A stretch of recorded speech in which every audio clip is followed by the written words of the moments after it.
Hello, hello, everybody. Thank you for your patience in all of this. I hope you guys are hearing me.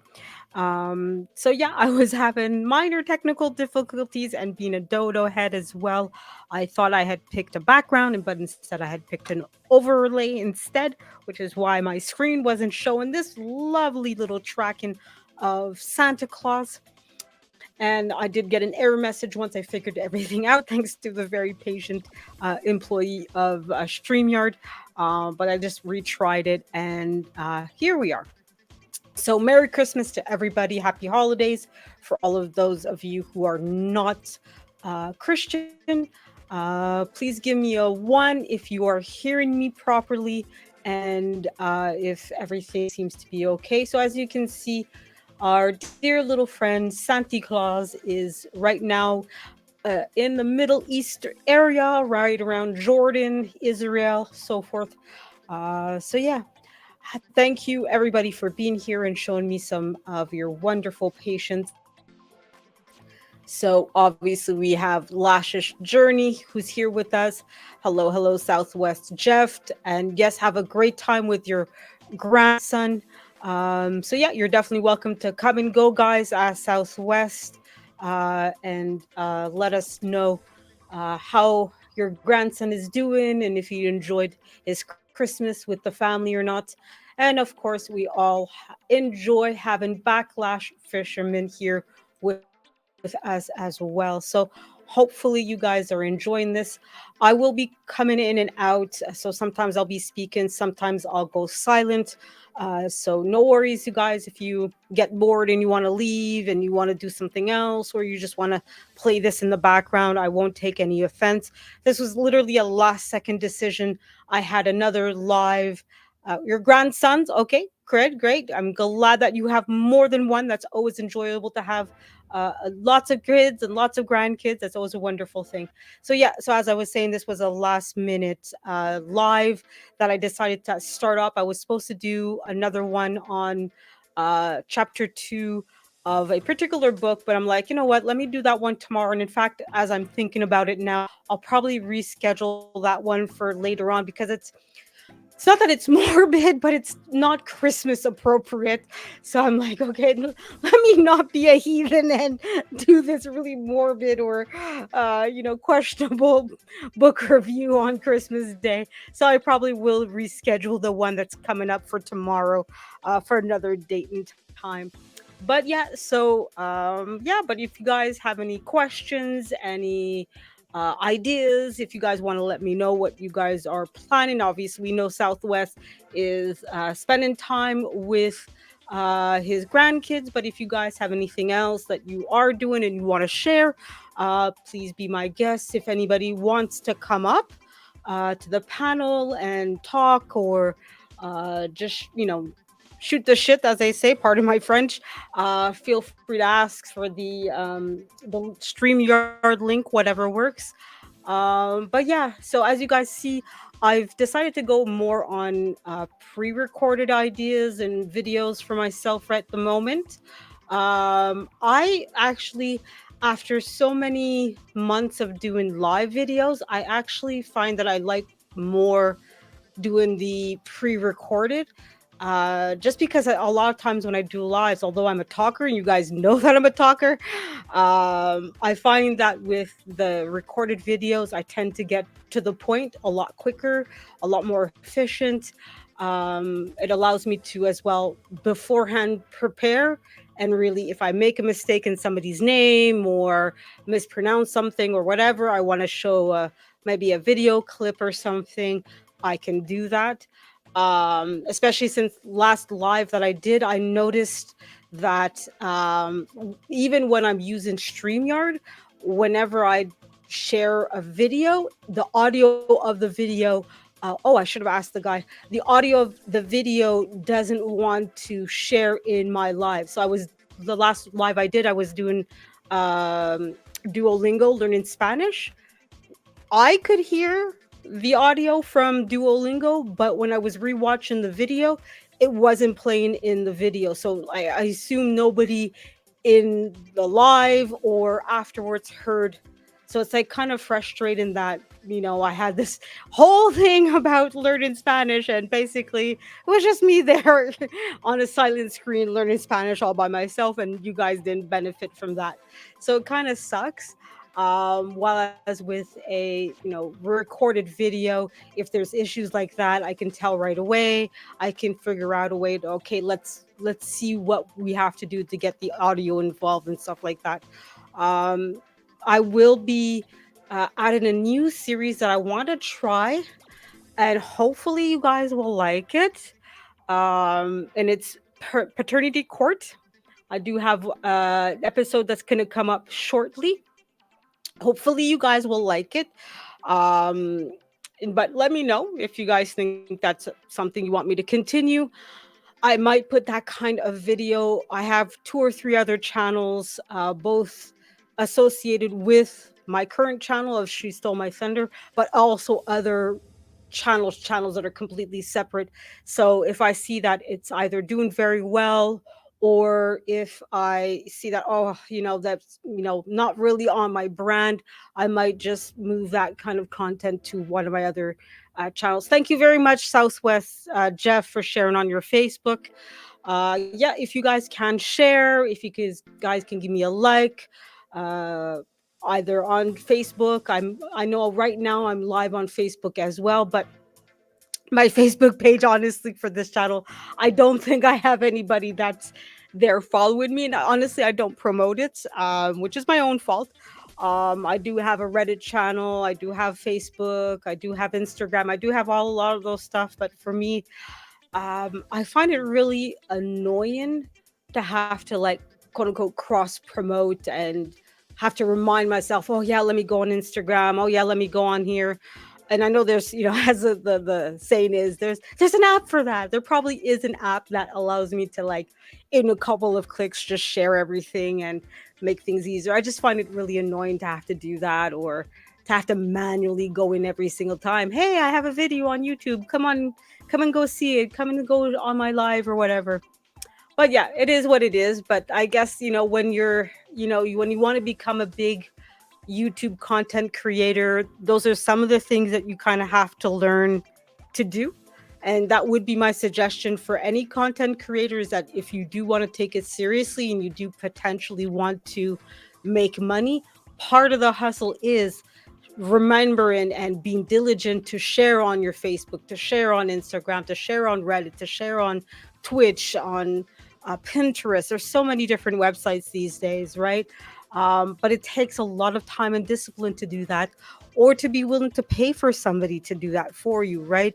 The new job now is social media content creator, right? Is that person that's responsible to make sure that, and you'll see that in big companies, they'll have people in McDonald's or Walmart where that's their job, is to go on Facebook and do promotions and videos and ad campaigns and things like that, right? And we kind of have to, when it comes to YouTube, we are that person, like Walmart has, what, let's say 10,000 employees. Obviously, I'm making up a number here, guys. I don't really know how many employees Walmart, and obviously, I'm using Walmart because I know Lasha's Journey was working there. I don't know if you still are. Um, but yeah, they have, out of 10,000 employees, they might have 200 that's their job. We are 10,000 employees. When you're a YouTube content creator, you are the 10,000 employees. So you have to think of all these different little things to do. And that's a lot of work to do. Okay, you still work there. Okay, good, Lashes. Good, good. Well, I hope it's good for you. I hope that it's still profitable for me, but for you, I should say, actually. But yeah, it's tough to have all these, different jobs, different tasks, especially since for many of us, we're not getting paid for this. Like, I still haven't seen, yes, I get paid. I am currently doing some video editing for a fellow YouTube content creator. So I am making a little bit of money, but it's not like I'm making a living off of YouTube either. Like, I think at this point, I've made maybe $200, which, okay, it's nothing to be ashamed about. It's a good thing. Making money off of YouTube, even if it's $200, hey, that's a good thing, right?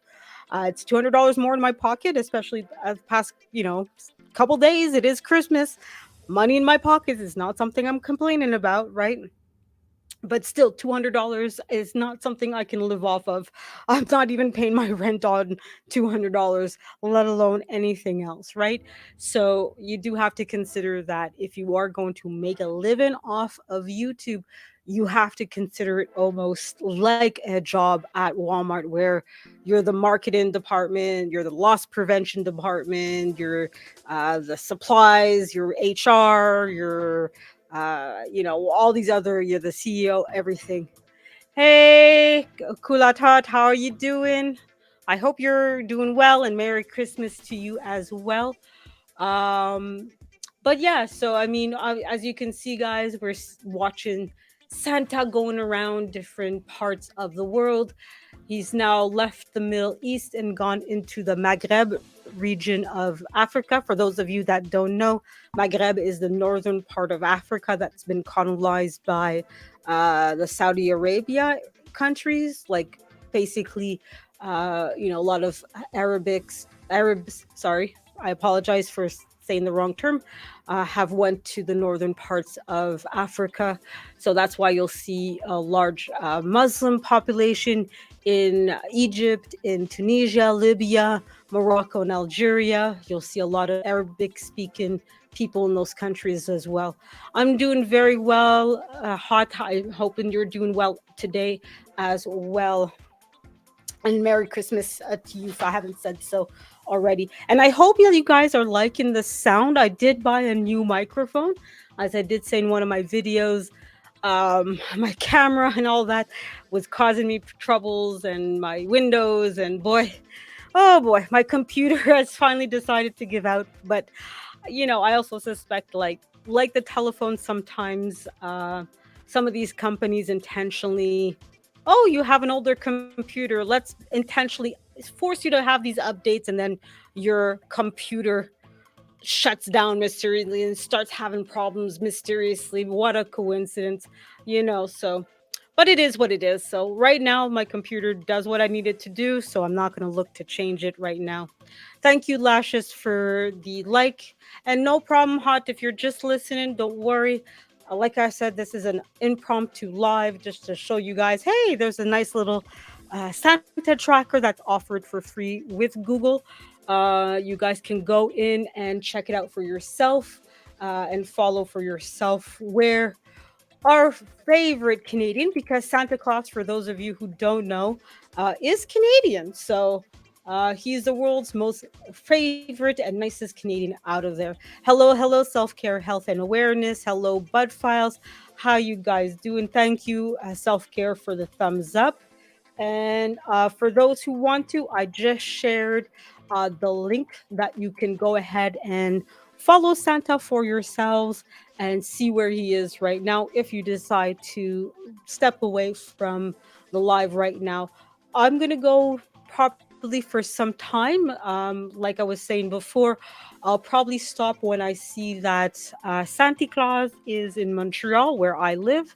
But no guarantees, but probably that's what I'm when I'm going to start when I see that he's arrived in Montreal and has given me a Christmas gift of some kind, even if it's a coal. I probably deserve coal. I worked hard for the coal this year, okay?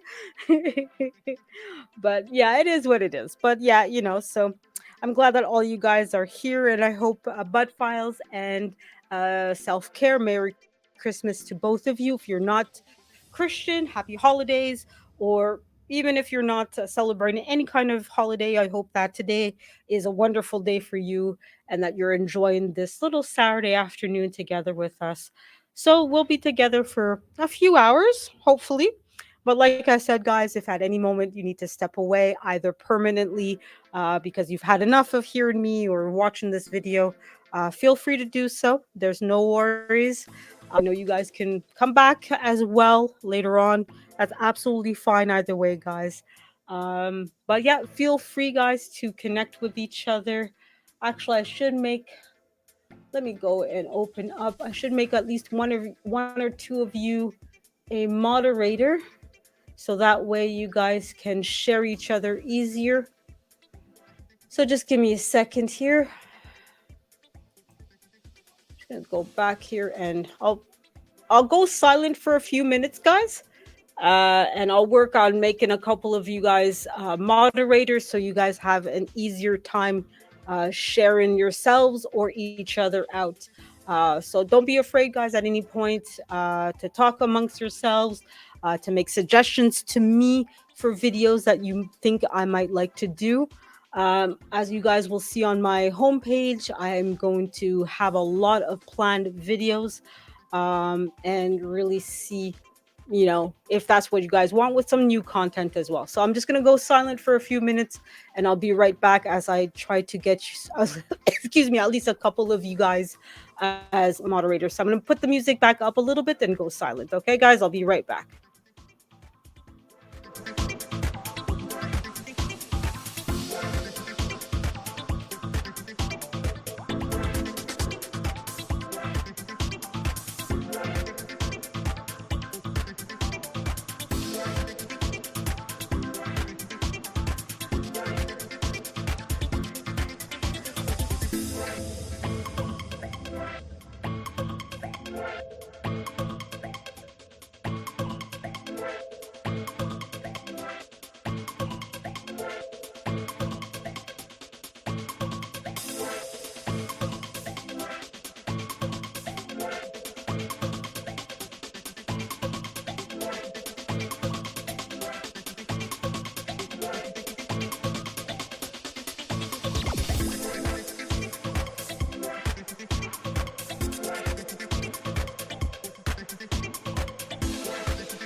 All right, guys. So I'm back. As you guys can see, I made at least a couple of you guys as moderators. You're very welcome. I did obviously add a poll as well. So if you guys haven't done so already, please answer the poll if you can and want to. Obviously, polls are free. Your opinions are wonderful, and we're all here to support each other one way or the other. So, yeah, so pretty much that's it for right now. As I said, just sitting here relaxing, enjoying the night. I'm about to add a little bit more hot water because my tea has been sitting at my in front of me at my desk for a while. So if you guys hear boiling, it's my tea kettle that I've just turned on. So you'll forgive the background noise. Okay, so I am a tea drinker, a good Canadian girl that I am. We drink a lot of tea. A pip pip to the Queen, or now I should say the King of England. And actually, I'm semi interested to see what the Canadian currency will look like. Since for some of you, you may not know, Canada still technically is a British colony, and consequently, our money has the Queen on it for at least some of the currency, although that has changed a little bit in the past few years. But now that the Queen passed away some time ago, and now it is her son, Prince Charles, who now is King Charles, has taken over. Technically, his face will end up on the currency eventually. So I'm interested to see what kind of design they're going to come up with that. I haven't seen any kind of proposition so far as to how they want the currency to look like, but that's what it is. No worries, Jeff. I get it, understand. It is Christmas Eve. It is your family that is priority. So, like I said, guys, don't be afraid if you guys need to step away for 10 minutes, 20 minutes, an hour, 2 hours, whatever. It's okay. Your family is important. It is Christmas Eve, guys. Be with your family. I know there's a couple of you that are probably just in the bushes listening to the video, and that's absolutely fine as well. I'm absolutely appreciative of any support that you guys can give me, especially on Christmas Eve. I'm, it's a to a certain degree a sad commentary that I'm here by myself in my room, doing a live on YouTube. But hey, I'd rather do a live on YouTube than do nothing at all. So it is what it is. Sometimes you have to appreciate the life that you have, and even if it might not be perfect, enjoy the life that you have, right? The last time I checked, we only have one as far as I'm concerned. So enjoy the one life that you have. Thank you very much, Lashes Journey, for your continued support. I know, especially for you being a working mother who has so many, money streams. I honestly don't know how you do to be a mother of five children and a wife and work and do everything else that you are and still here trying to support me as best as you can. So thank you very much, Lashes Journey. So no worries if you're just in the background and you're just playing. I appreciate all of the support that you have. All right, perfect. Great job, Jeff. Thank you for promoting. Even if it's yourself, Jeff, I'm always glad. I know not everybody here is connected to each other. So please, if you feel like it, go and connect with Jeff as well. Yeah, that's true. That's true. Self care. We have to remind ourselves, even when life isn't great, isn't fantastic, that we don't always get what we want. Sometimes life is difficult, but even if you don't believe, or you have to have something above yourself, right? Whether you're Christian and for you it's, hey, it's Jesus saved me, or you're Muslim, you're Jewish, whatever other religion that you practice, it is important to have that belief that there is more to life than just the one thing that you see, the stuff that who you have, the things that you see, etc., right? Life has meaning, and it's that meaning is above us, right? Regardless, right? Religion comes through that acknowledgement that you realize that, hey, there's more to us than ourselves. There's more to what you see and what you hear, and a lot of it we can't explain. There's lots of things that I've seen and heard. I can't explain it. There's been times where I'm thinking of a particular friend or family member, and I'm like, huh, I I haven't seen that person in a while. I haven't spoken to this person in a while. And all of a sudden they're calling me up. They're sending me a Facebook message. How's it going? Da, da, da. And how is it that, like, I'm thinking of you and now you're calling me? Really? I'm sure you guys have had those moments too, where you've had those unexplainable moments that you make you realize that, yeah, there's definitely more to life. I'm not a particularly religious person. I don't believe in organized religion, but I do acknowledge and realize that, look, there's a lot about life that I don't understand, that is above and beyond, and that there is something that's not tangible about our lives that I don't know if it's God, but it's definitely above and beyond what I can understand. And I have to accept that if that being has control over my life, I'm glad that it's not me and that it's them, because whew, a lot of things about this life that would go very wrong if I was the one in control of things. So anyways, it is what it is, and I hope that everybody's doing well. Like I said, if anybody wants to come up, just let me know. If anybody wants to talk and say, hey, I'll be doing this for this the weekend, or I know obviously Jeff is going to be spending at least some time with his grandkids, which is always wonderful. But if anybody else wants to talk about what they're planning, that's not a problem. Feel free, either in the chat or uh, on the live, either way. So, all right. So, guys, I'm going to be going silent for a few more minutes, guys. I'm just going to finish making my tea. I see the water finished boiling.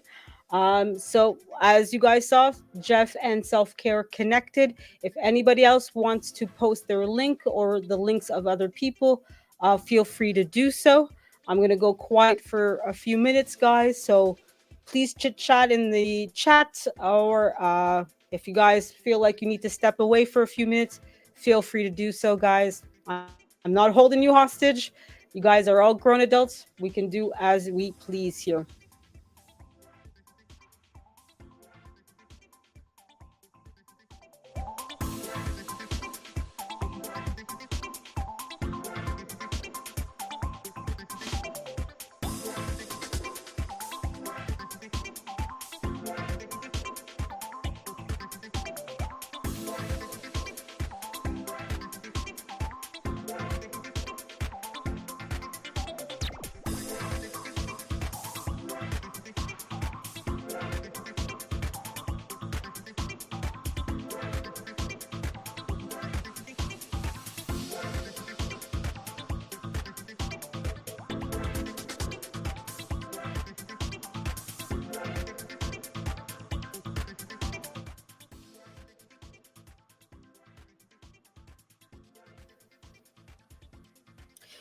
All right, so I'm back. So I just finished making my tea. So if you hear me slurping a little bit, it's me drinking my tea.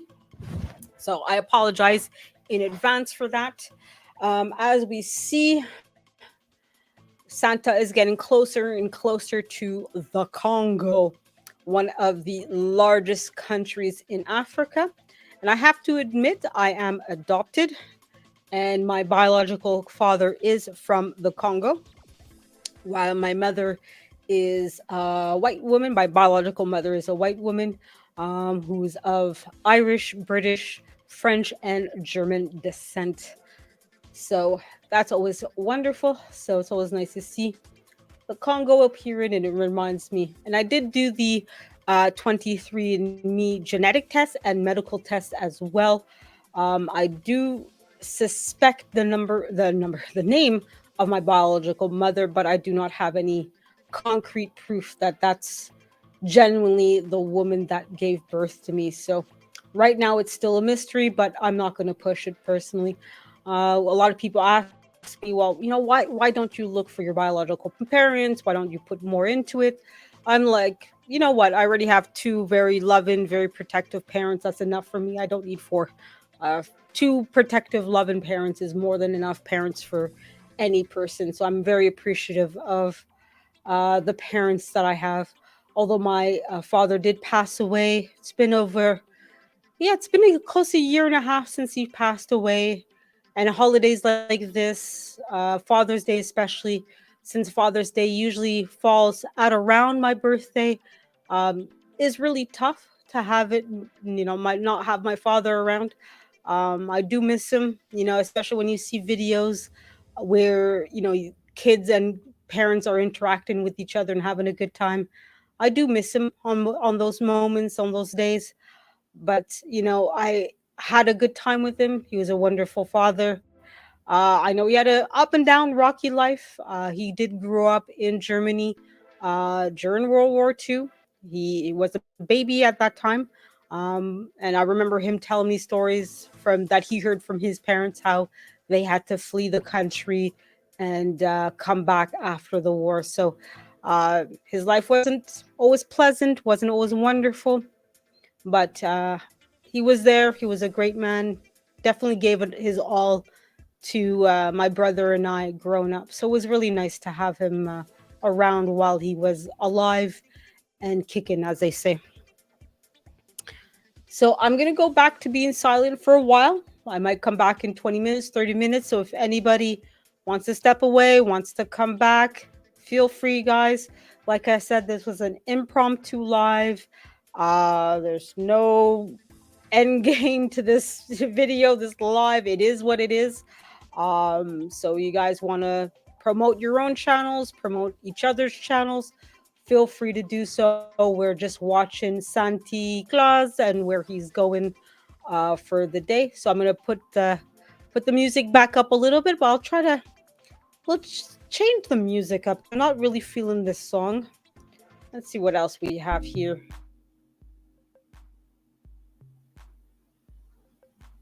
Okay, well, listen to this one. It's a little bit more relaxing, and I found that other one a little annoying. So we're gonna listen to this for a little bit, guys. So, like I said, feel free at any moment to step away. I know a couple of you guys will be having this video in the background, just watching. That's absolutely fine. Thank you guys for any support that you guys can give to me.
Sorry, guys, that's a bit of technical difficulties. I'm back now.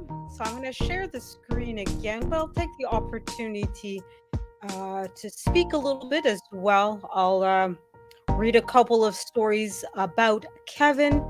That's another series that I started while I get back the Santa Claus tracker going. So now Santa is around the Cameroon area. So just give me a moment, guys, to get back into it.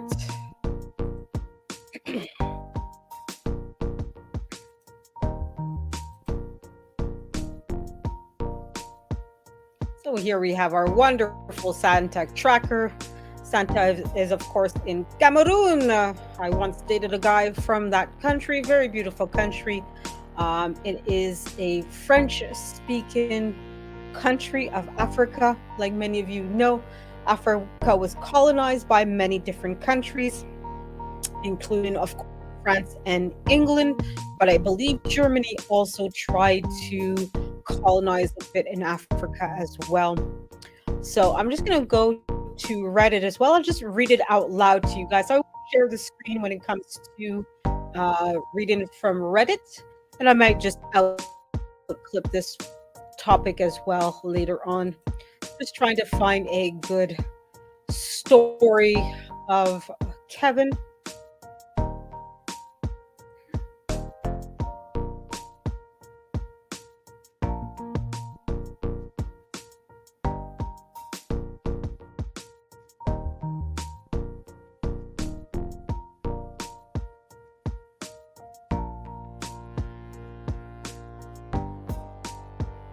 Yeah, sorry if I'm not talking, it's 'cause I'm trying to read through a couple of stories of Kevin. Let me just also make sure that the music isn't too loud at the same time. Let me just check here. Give me a second, guys.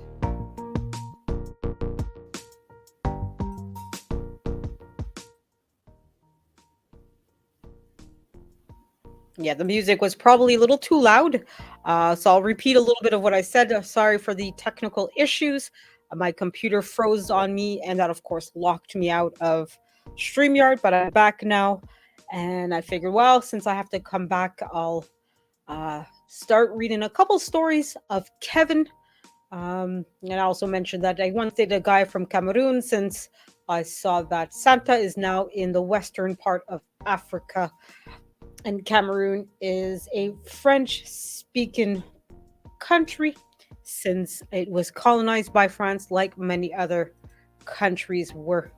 So I'm also just trying to find the right story of Kevin to read for you, and something that's not too long, not too short either.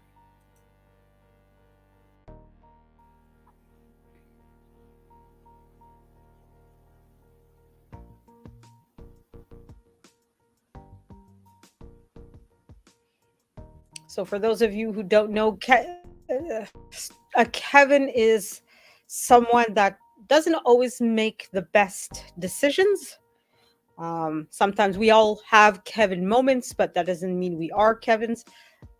Usually, if you describe somebody as a Kevin, is that they're consistently making really stupid, not necessarily bad decisions, but stupid decisions, right?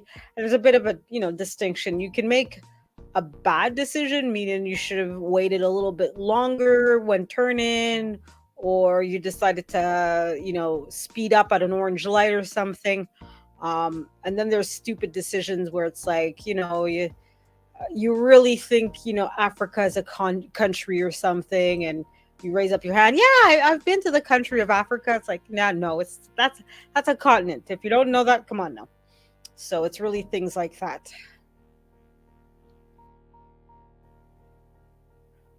So I'm just looking through a couple stories to see. Okay, there seems to be this good one that I'll read to you guys about.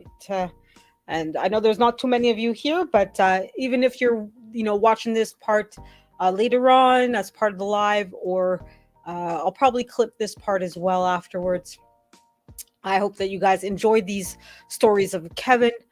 You can find these stories on Reddit. So Reddit's sort of like Um, it's where you basically post pretty much anything and everything, but they're well known for their like as a blogging site more than anything else, right? But you can post videos and music and a whole bunch of other stuff as well. Hello, hello, Amazing MNG. Thank you for being here. So, Amazing MNG, this is mostly a silent live, but I'll come in and out and talk. And like I, just explained, I'm gonna read a story of Kevin, somebody that's consistently making stupid decision and not too bright and not too brilliant. We all have our moments of Kevin, but luckily they're just moments for most of us. But Kevins tend to make stupid decisions constantly. So I'm going to read this story to you guys, and I hope you guys like these stories. But let me know, guys, if you have any suggestions or ideas or things that you'd rather I do or stop doing. So here's the story. It's posted by Rare Dragon Fruit 7673 4 months ago. And it's titled Kevin Bombs the Guaranteed Job Interview with a Stupid Answer. So let's see what that stupid answer was. And hopefully it is as stupid, because sometimes there's just not being informed and then there's being stupid, right? So back in the mid 90s, my mother decided to date a Kevin, a former alcoholic and not the brightest bulb in the box. This Kevin had some really weird traits. One, he bought a used car a few days before a 1,400-kilometer road trip and didn't check it out before we left. The engine blew out about halfway to our destination. We were a week longer and he lost his job because he couldn't get back in time. Two, after they split, thank God, he basically only wanted one thing from our apartment: not clothes, not his personal goods, but a piece of bologna. And three, this is the kicker. Friends of my mother got him a job as a pulp at the pulp mill. He had the damned job. But then the question, where do you see yourself in 5 years, come up? He said, I want to be a gynecologist. It was no surprise he didn't get the job, but he didn't understand why. I hope this old story makes a few of you laugh. Well, you know, I don't know if that was really stupid or just misguided. So you'll have a lot of, stories like this in stories from Kevin where it's not really a question of stupidity, maybe ignorance, or like I said, maybe he really wasn't understanding that, like, okay, to be a gynecologist, you do have to have a medical degree, which means having to go back to school. It takes several years, you're dedicating your time. And he's basically, at this point, I assume somewhere in his 20s or 30s. No pulp mill wants to see that, okay, you're going to go back to school for at least 5-10 years, and chances are you're not going to be working full time, etc., etc. So I don't know if it's stupid or misguided, but that's my thoughts overall on this. So what do you guys think? Is this Kevin really a Kevin, or just somebody who's a bit misguided as to the realities of the job and what's expected? So some of the comments to this story, one of them is from Makion Garvinus. He said, I'm guessing he didn't understand that being a gynecologist, sorry, isn't just looking at beautiful naked women. Um, so yeah, you have a couple other comments. Let's scroll down. Uh, so another person says, I thought I had a handle on the situation until number 3 never ceases to amaze me.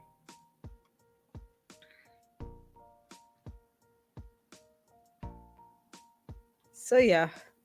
It's a pretty interesting story there. So amazing MNG, I hope you're having a great Christmas. Merry Christmas to you. And I hope that you have a wonderful day with your family and friends and a wonderful weekend. Do you have any big plans for us at Amazing MNG? Let us know. So I'm just going to check out another story here from, Stories of Kevin. Yeah, no, this one's a very long story, so I don't think I want to read that.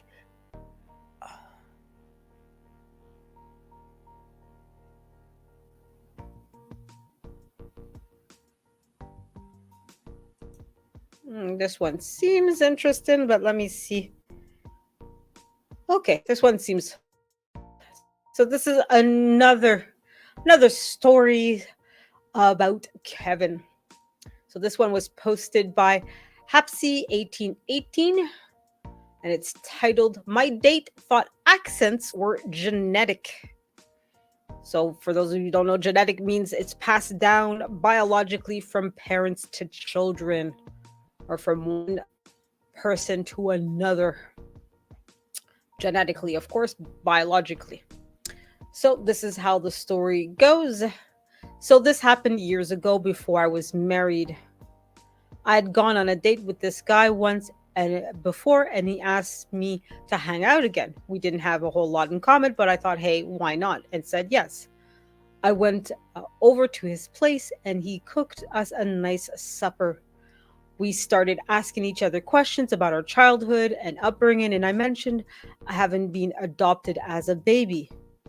He was intrigued. Important note, I am a native French speaker. He also was a native English speaker. We spoke English exclusively during our date, and he didn't speak French. Anyways, he started asking where I was adopted from, and he quickly realized that I was born in an English speaking area, but adopted into a French speaking area. I said yes, my biological parents were both native speaking English speakers, and my adopted parents were both native French speakers. He looked perplexed and didn't quite understand why. I probed him and he said, "But if you're biologically English, why do you have an accent when you speak?" I responded with, "Pardon?" He continued saying, "Well, you have a French accent when you speak. If your biological parents were truly English speakers, you wouldn't you would speak perfect English." I literally didn't know how to respond. I thought he was trolling me and tried to laugh it off, but it became quickly apparent that this was no joke. I tried to calmly and respectfully explain that accents and spoken languages are acquired through their environment, not through DNA. I grew up speaking exclusively French with my adopted parents. Sorry, so of course I would have an accent when I spoke English. He nodded I was speaking, but still had a very confused and skeptical facial expression. I could tell that I had not convinced him.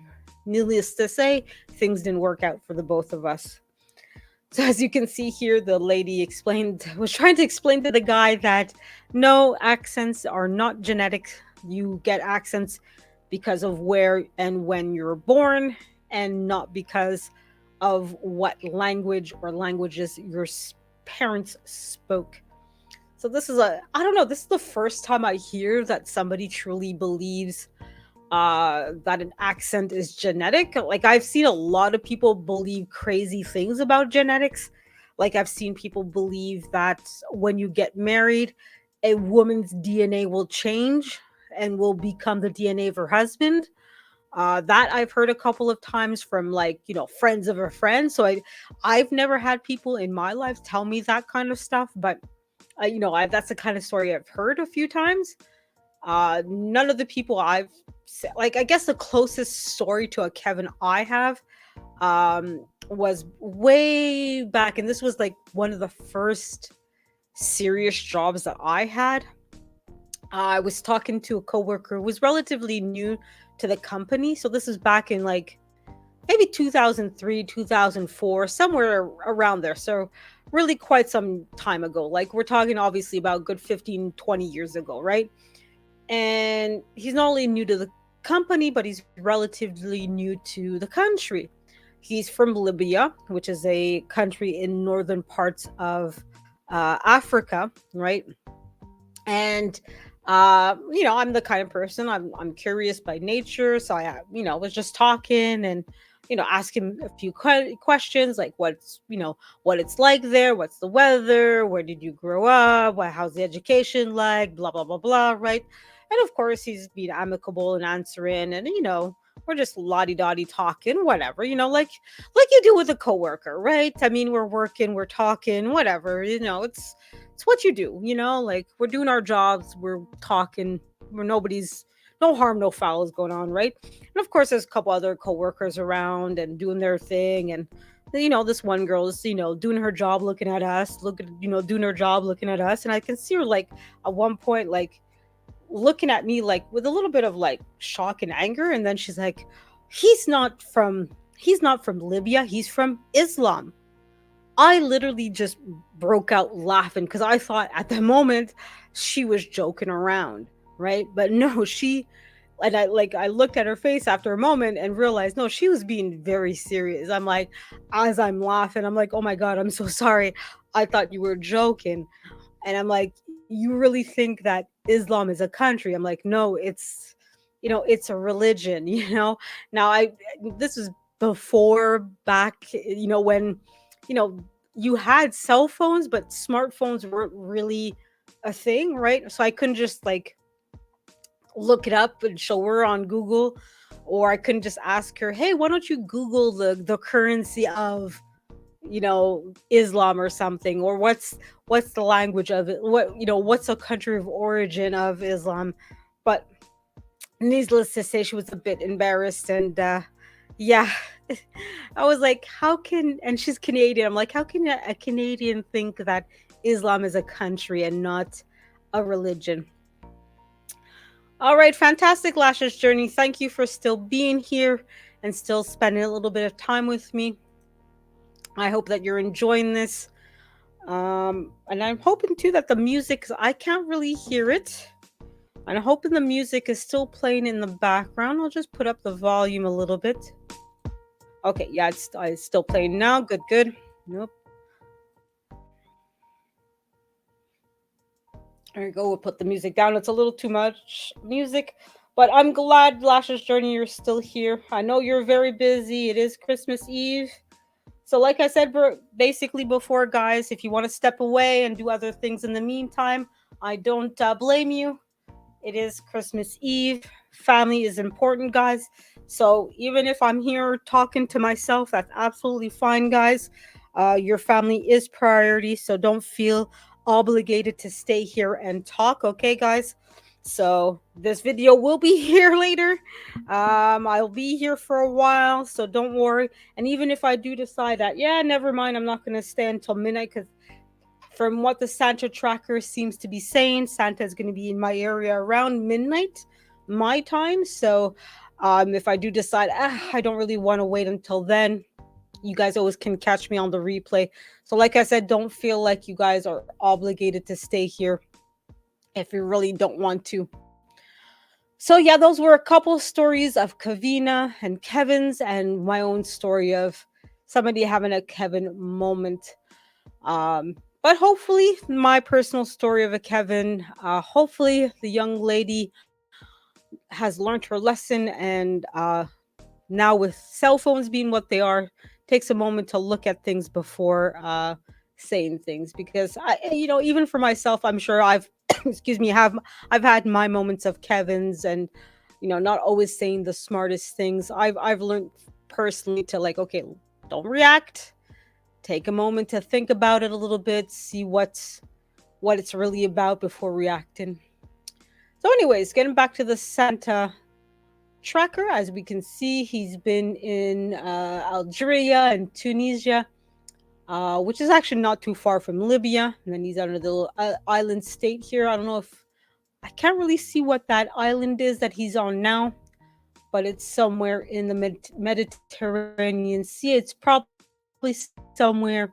Yeah, it looks like the southern part of Italy. So I'm gonna assume that it's an island state of Italy, but I'm not 100% sure. I'll admit that I'm pretty much of a Kevin when it comes to geography. I'm not that great when it comes to geography. I have a general idea of geography, like obviously know where Canada and the US are, and Mexico, like big countries like that I get, but there's other countries where it's like if it's literally a speck on the globe, don't ask me where. I don't know.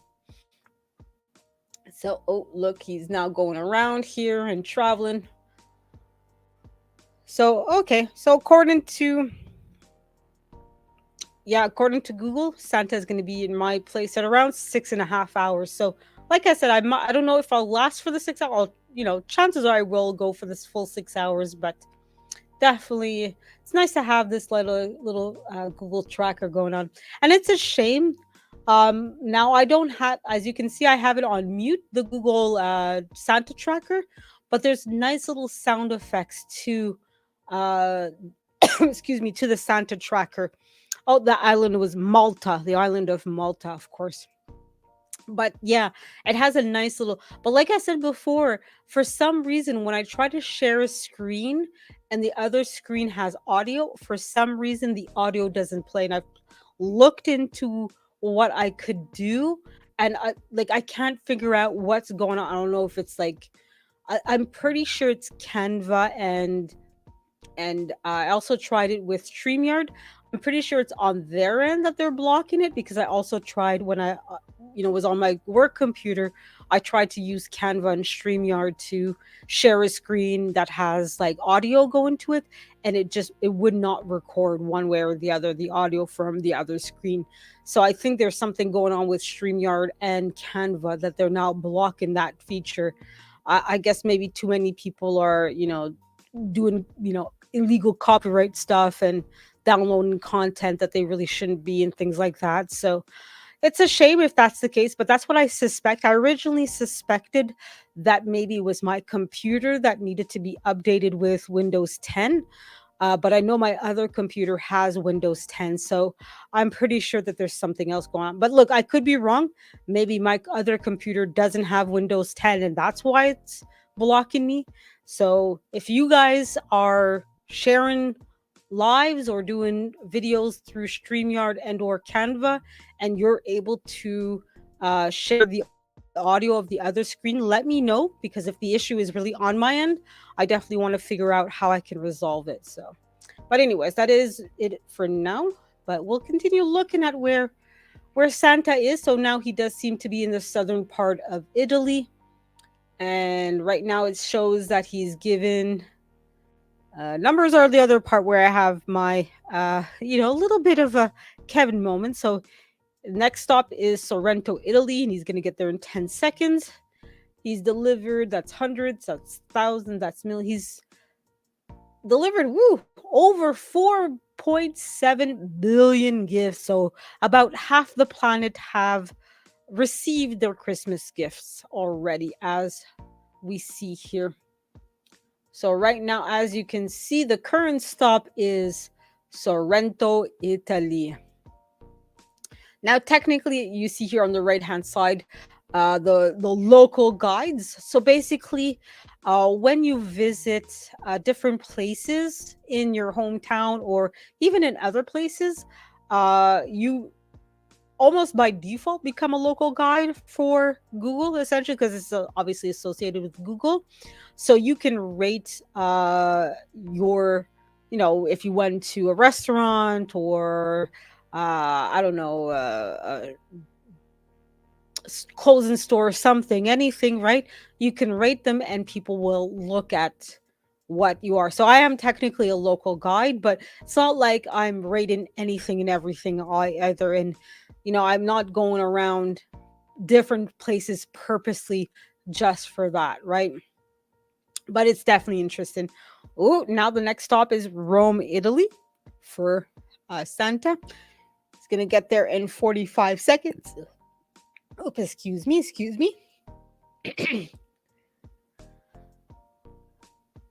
Okay, Jeff. How long is it going to get to New Mexico? Ooh, good question. I'm not 100% sure, to be honest.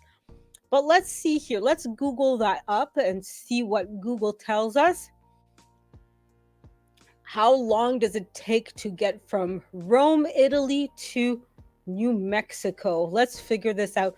But Jeff, I pinned the link to the Santa tracker, so you can always click on the link based on your current location, it will tell you how long Santa will get you. But out of curiosity, let's try to Google that up and see.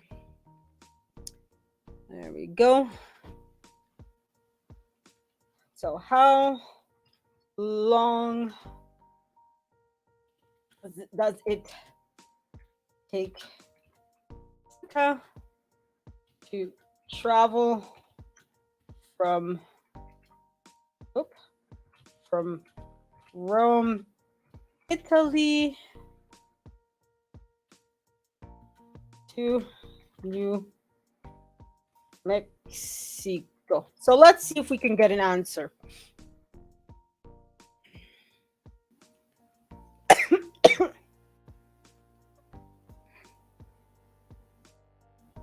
Okay, I didn't get an answer about Santa getting from New Rome to New Mexico, but I do have one answer: 12 hours and 9 minutes to fly. Now, obviously, Santa, I assume, will not take that much time, but who knows? But basically, to give you an idea, Jeff, according to the Google Santa tracker, Santa is going to be in Montreal in 6.5 hours. Right? It's right now 5:24. So Santa will be in Montreal at midnight. Okay. So New Mexico, I know you guys are South Central USA, if I remember correctly. So you're looking at about another 13 hours or so, give or take, for Santa to get to your place. So maybe that Google thing was right. 13 hours or so to get from Rome to New Mexico. You're very welcome. You're very welcome. So yeah, but definitely Jeff put up that Google tracker, Santa tracker. The link, like I said, is pinned, so you'll be able to follow along and see for yourself where Santa is. You'll also see, of course, a live feed on the left hand side here, which is what we're watching. In the center, how many gifts have been handed out, and on the right, obviously, what you can do. So he's currently right now in Vatican City. For those of you who don't know, Vatican City is the official headquarters of the Catholic faith, right? So that's where the Pope lives, and every time they have to elect a new Pope, the cardinals go to the Vatican City to vote for new Pope. And Vatican is its own country. It has its own currency. I think I'm pretty sure it has its own currency. I'm not 100% sure, but I'm pretty sure it has its own currency, ruler, etc. Obviously, that's the Pope. It has obviously its own guards. It's the Swiss guards are the ones that have a very unique outfit, and I definitely do suggest that you guys look for images of um, what the Swiss guard dress like at Rome in the Vatican City. It's definitely very interesting and very unique. And I'll remind you guys, of course, Santa Claus is apparently Canadian. So, yeah, we staked our claim to Santa Claus. So he's ours. You guys can find some other person to have as your mascot. We've claimed Santa. Sorry, guys, he's ours. So you guys can fight for the Tooth Fairy or I don't know, Bugs Bunny maybe. I don't know, whoever. But Santa is ours. Okay. So now he's in Dogano San Marino. Ooh, that's a new city I've never heard about.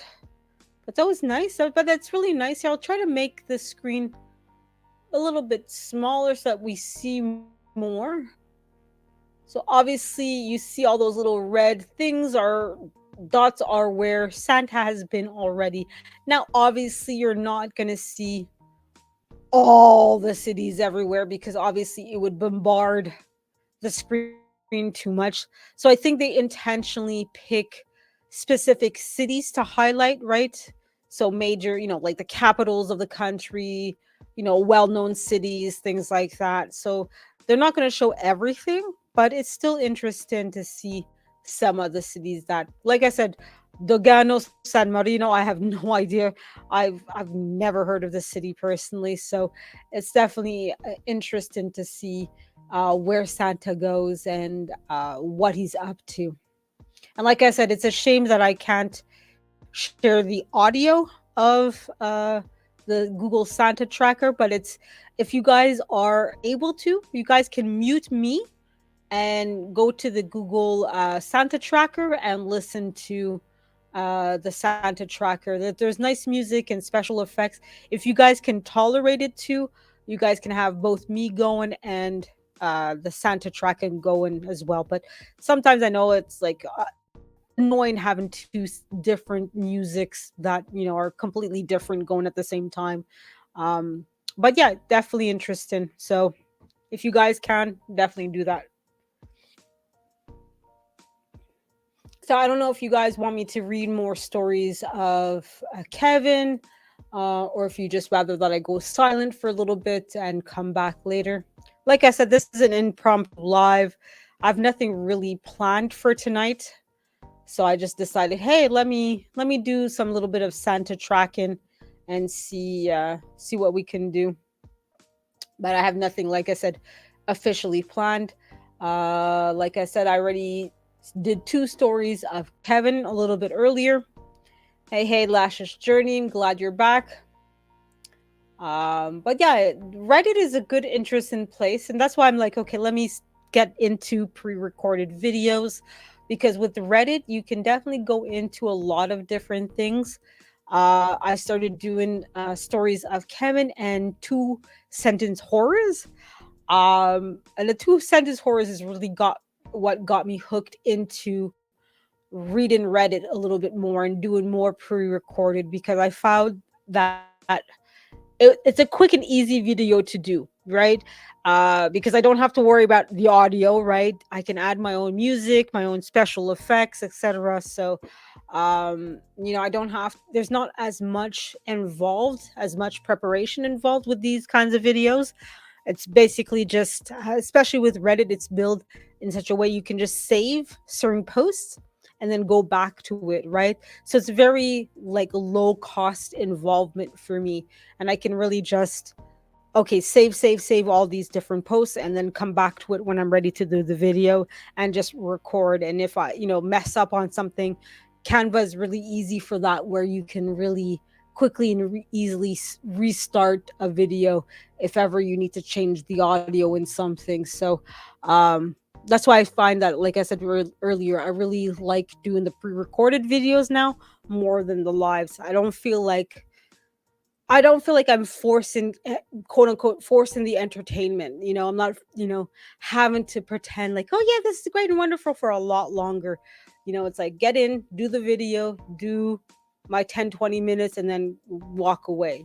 So I've was able to post a good 20, 30 small, very short videos. Like there were 20, 30-second short videos. So I was able to do quite a few of those and post them. So basically, if you see a lot of videos posted for Saturday, tell yourself those are shorts for the most part, right? So 20 seconds. And now I'm basically starting Monday. I'll post. I know I did started reading Gawain and the Green Knight. So Monday I'm gonna continue with the reading. Um, and I'll probably do a couple more stories of Kevin, a couple more stories of two sentence horrors and things like that. They're, like I said, they're really quick and easy to get into, and not a whole lot of work for me. So I can do a lot of these videos in short amount of time, sorry, and then just like schedule them in advance, right? So especially during the holiday season, like the focus is during the holiday season, your family, right? You want to spend time with your parents, or in the case like somebody like Jeff, you want to spend time with your grandkids, right? You don't want to be doing content on your YouTube page. So by creating content 5, 10, 20 videos in advance and then just scheduling them, if you want to take a break for a week, for 2 weeks, for 3 weeks, it's okay. You already have content. You can go ahead and take a break. Nobody knows, right? I'm not going to know if like Lashes Journey, let's say she records 10 videos and schedules them a week advance, 2 weeks. I'm not gonna know. I have no way of finding out if she's scheduled in on that specific day or later on or early or whatever. You know what I mean? Like, I don't know. Only she knows, right? So, like I said, pre-recorded videos give you a lot of leeway. While it's lives, you have to, oh, I have to be there. I have to have a computer. I hope my cell phone works. Whatever, right? A lot of things can go wrong. While as if a lot of things go wrong with your pre-recorded video, okay, you just stop, wait until it gets resolved, and you start back up, and that's it. And nobody even knows that, okay, you had a bad day, your computer conked out on you or whatever, you know. So anyways, I'm blabbering on. So I'm just going to continue finding something else to do for on Reddit, to maybe see if there's something I can share. Let me know, guys, if you're enjoying this video or not, or if you want me to bugger off on the Santa's tracker and come back to it later. But I think the Santa tracker is definitely a lot of fun and enjoyable. I keep trying to remind myself every year, yeah, you know what, the Santa tracker, let's see where Santa is. And every year I forget. I'm like, no, this year let's make YouTube content out of Santa here. Oh, he did quite a bit of distance. So he went to Venice. He's now in Albania. Really interesting. That's lots of fun. Like I said, it's good to see all these different countries that he's going into. Let's see. I'm just gonna go quiet for a little bit, guys. I'm gonna go mute. My throat is a little bit dry, and I'm gonna drink. Sorry, my computer is being difficult with me, guys.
So I'm still here. I'm just looking for Reddit. My computer's also being a bit slow, so it's taking me a lot longer to look things up than I would like.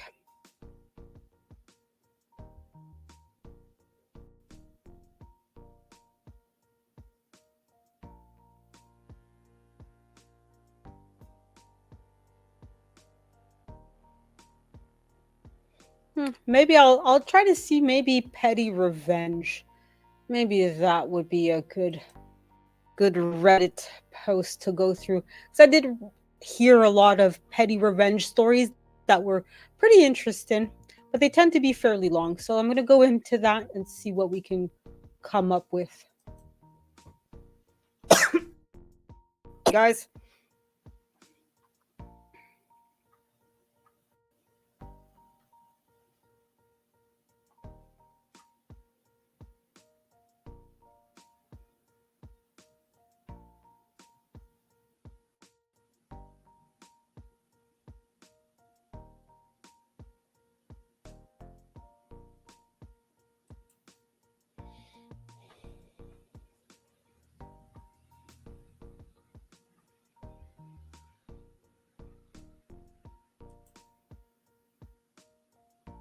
Don't worry, guys. I'm still here with you. Hopefully, you guys are hearing me.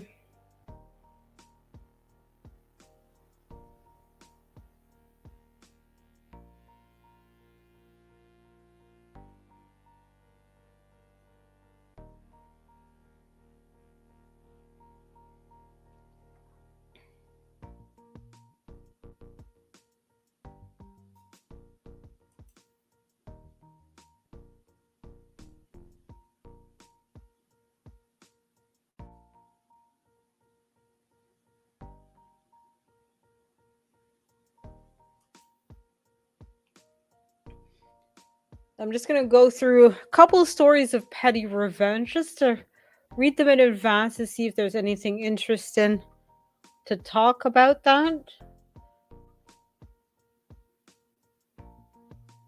Now, with Reddit, what's interesting is that they'll have different categories with the same basic idea. So, petty revenge and nuclear revenge are the same idea. So, people getting revenge on things that, they felt that they were slighted, somebody did something wrong towards them. Petty revenge is like, okay, you'll take, the person has a pair of shoes, you'll take their right shoe or something. That's petty revenge, right? Nuclear revenge, I've heard stories of people causing the other person to lose their job, to go to prison. Really crazy stories. It's really wild, some of these stories. Some of them you can kind of tell that they're fictional stories. And then they get sent to that happened or that really happened. So that really happened is when people are calling out the storyteller and saying, "Yeah, we don't believe you. We don't think that story happened." So they're basically calling the OP or original poster that's what OP stands for. They're calling them a liar when they put that story into that happened or that really happened. Okay, so just for you guys to know and understand a little bit of the little terminology of Reddit. So Reddit sometimes they'll come up with things and like, what are you talking about? What are you saying? I don't understand. So let's see here. Like I said, I'm just reading right now. I'm just looking through a couple of stories because I don't want it to be too long either. Some of these stories are interesting, but very long. And I don't want to be reading for an hour and a half either. So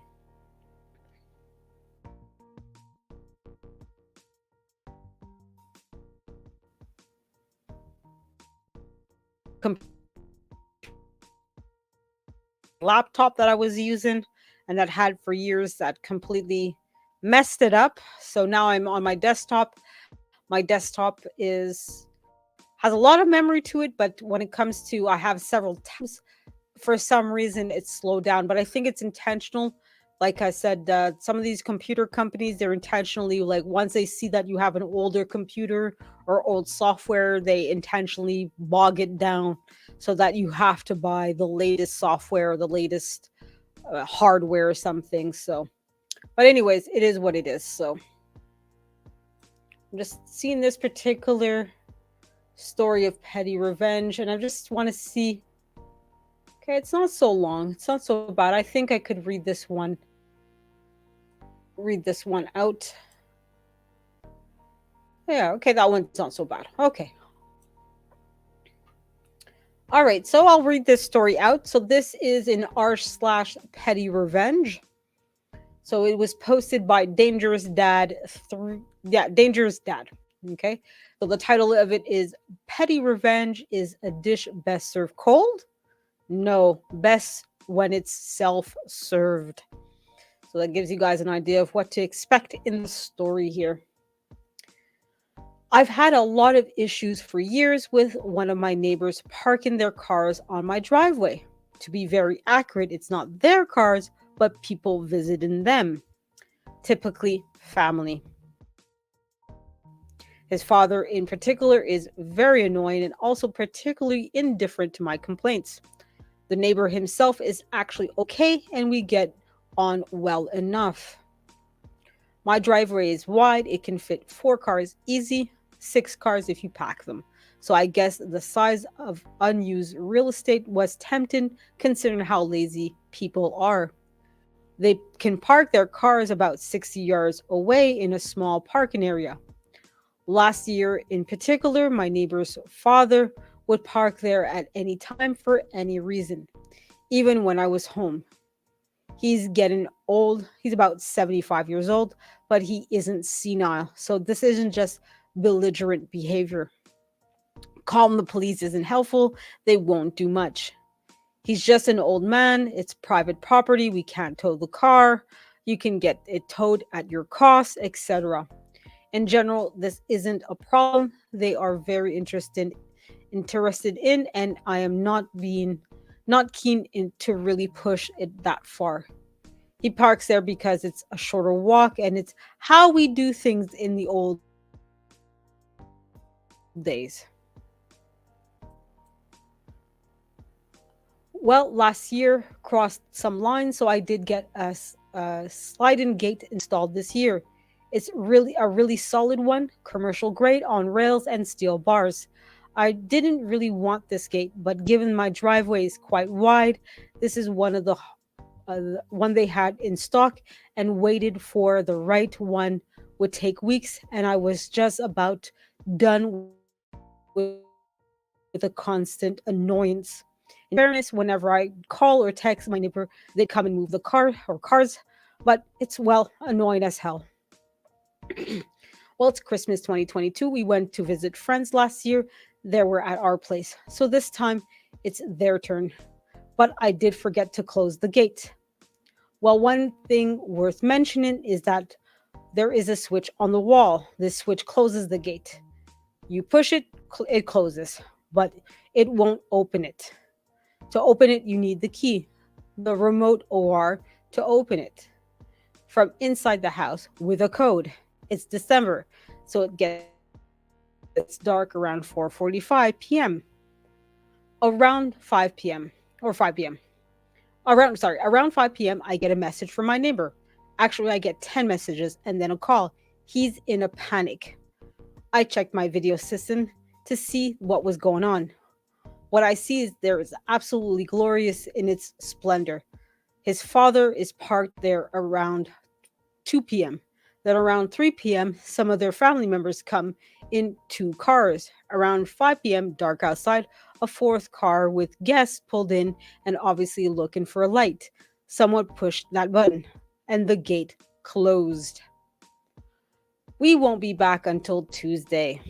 The call was hefty, but just had to be direct and tell them they knew not to park there and they did so anyways. Probably one of them will take 4 hours to drive to where we are now to pick up the remote and then drive 4 hours back on Christmas Day.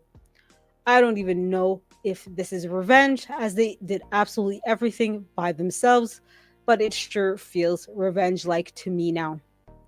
Well, that's a whole story. So, as you can understand, hopefully, you guys understood everything, but essentially, you have two neighbors here that, for the most part, get along, except that the neighbor B, his family keeps parking in the private parking of neighbor A.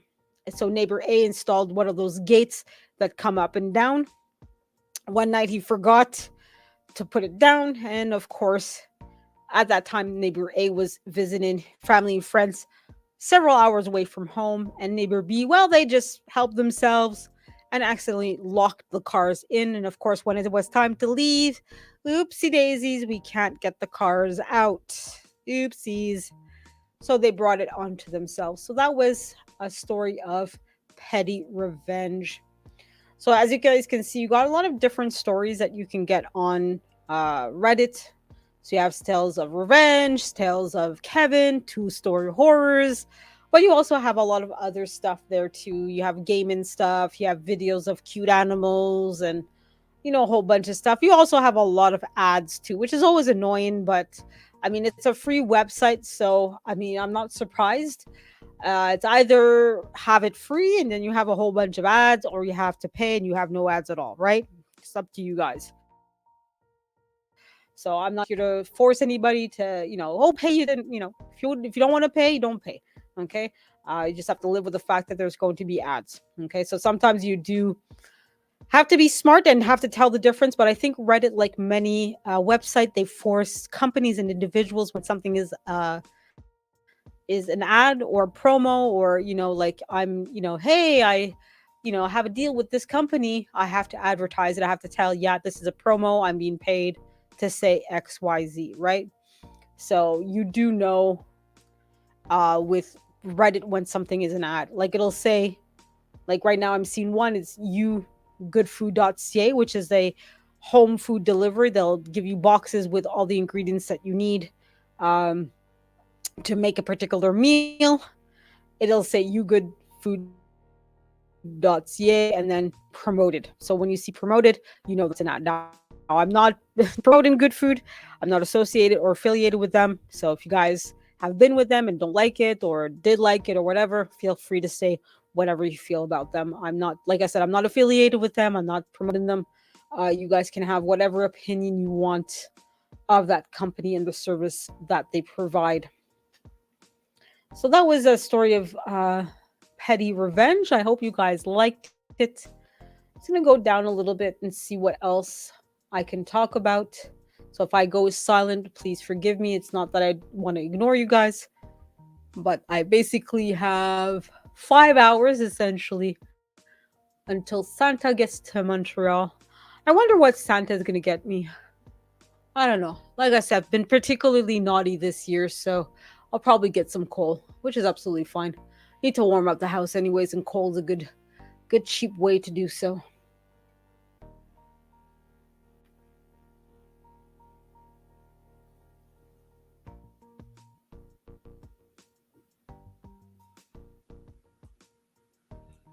Sorry, my computer is being really slow as usual, so that's why it's taking me a little longer.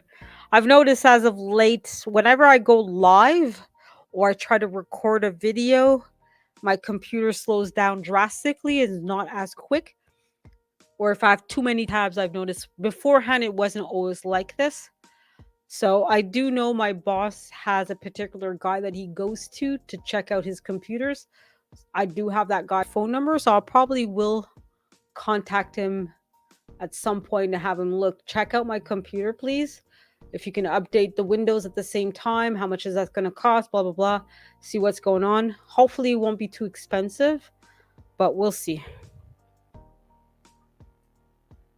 Come on, computer. You must work with me here, computer. Computer, work. Ugh.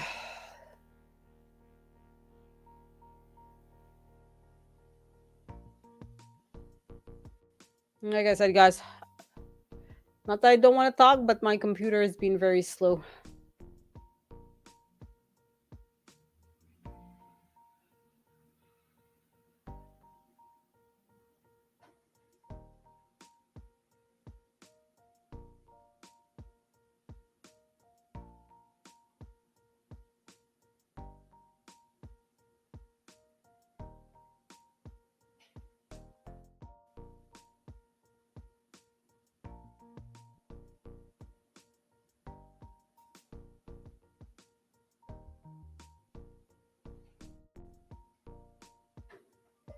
Oh, sorry, guys. I'm going to put myself on mute here.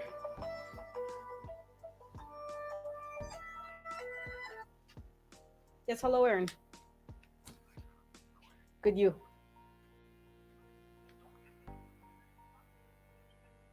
Yeah, yeah, I know it wasn't everything. Just give me a second here.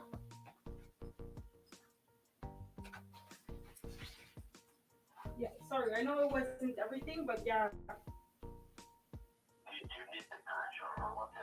No, no, no. It's just it had blocked me as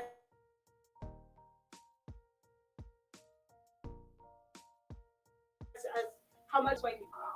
Yeah. Okay.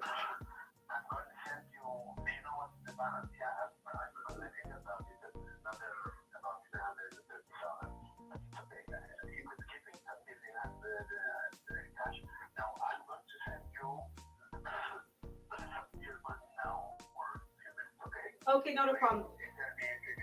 Not a problem.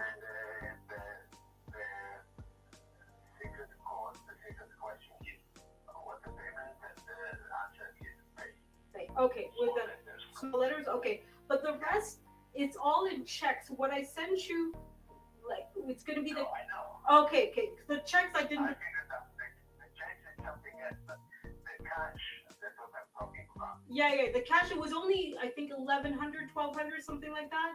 No, So 1,600. it was how much? 1,600, if I remember correct. Something like Yeah, that. something, yeah. Yeah, and And you sent me the first time 984, yeah, something like that. 85, and today 88.97. Yeah, and I think I only have maybe $70 left to send you, and that's it. Something like that. No. Yeah, Well, okay, figure out. yeah. You know what, I'm going to send you an email with this, and then you'll see. Yeah. Okay, not a problem. Okay. And you tell me if it's good. Okay. Another thing, Yeah.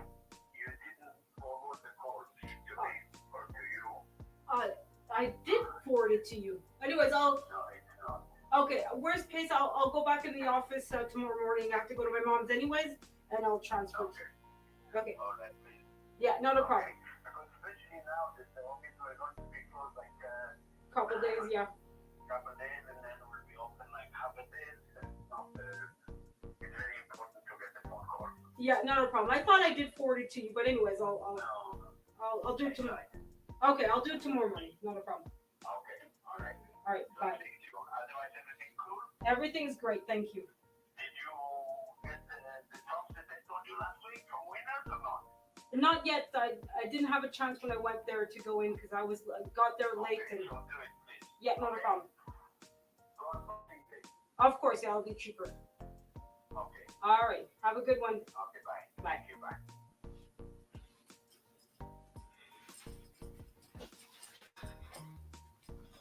Hello, hello, guys. I'm back. Sorry about that. Boss is calling. Have to answer even Christmas Eve, and I couldn't get into my StreamYard in time to mute. But anyways, I'm back with you guys. So we're back here. Hopefully, you guys didn't hear too much, but yeah, no big secrets. My boss is like, "Yay, money, money, money. What about this money? What about that?" Okay, not a problem, boss. Thank you, boss. Anyways, it is what it is. So we're already 2 hours and 20 minutes into it, and we see that, wow, Santa Claus is now in Switzerland. That's really fun and interesting. So let's see here what we can do. Excuse me. My lunch has decided that it wants to speak with you guys as well.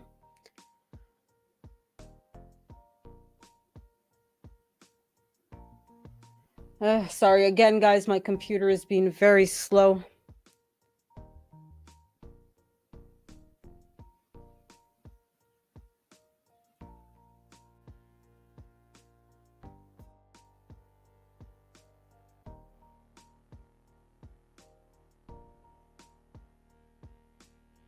So I'm just going through Reddit here slowly but surely to see if there's anything interesting, any stories.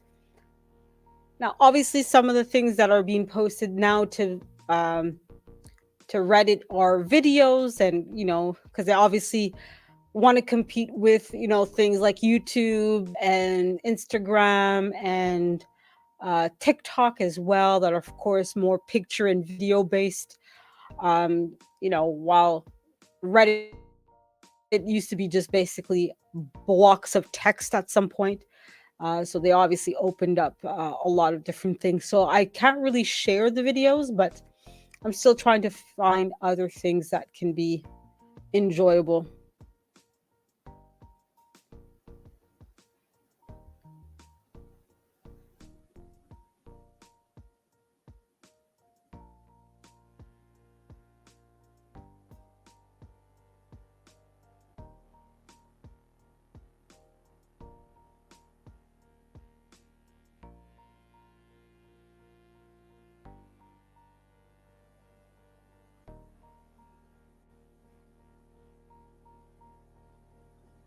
Well, this might be interested. It's Ask Reddit. And it says water is now illegal. What's its street name? Obviously, street name is if you had to go to let's call it a street pharmacist. Let's say it that way. what would you ask for if water was illegal? So we're gonna go into that. It seems semi-interesting. Of course, now it's telling me Reddit is telling me wait for the page to load. So we'll just see. Okay. So it's slowly but surely logging up here. So let's see what kind of answers people give. So count of fit says splash is what you would ask for if water is now illegal. What's the street name? Physical Crow 6354 says drip. That's kind of cute. Let's see what else. Hero Haxes replies, "Hey yo, pass the drip." Come on. Oh, my boss again. Give me a second, guys.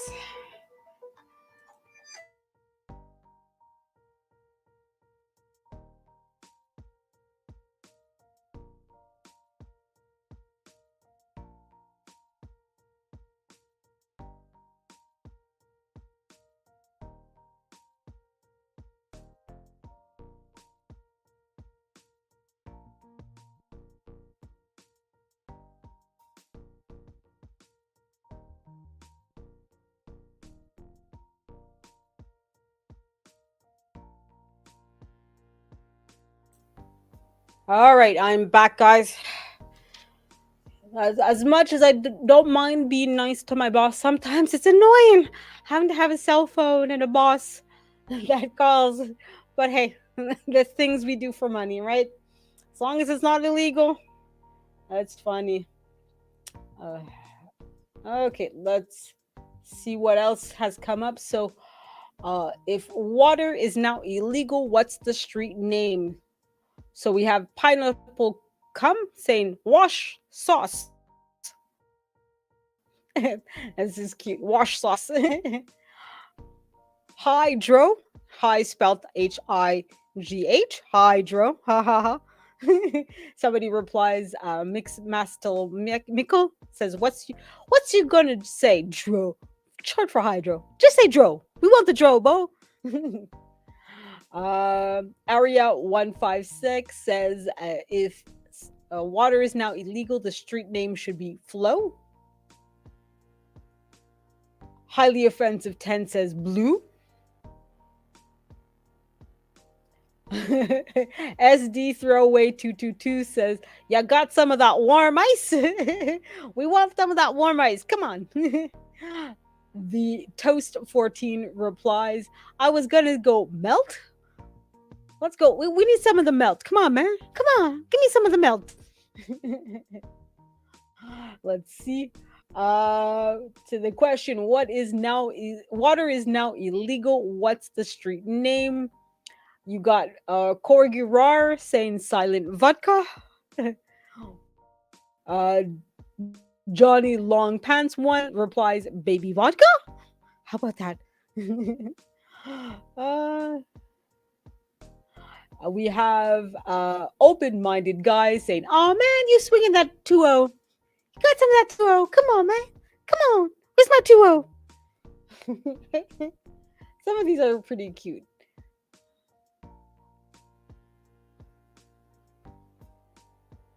To the question, what water is now illegal? What's the street name?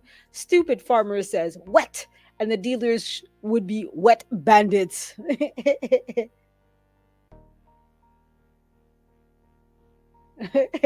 Evil Ben Shapiro.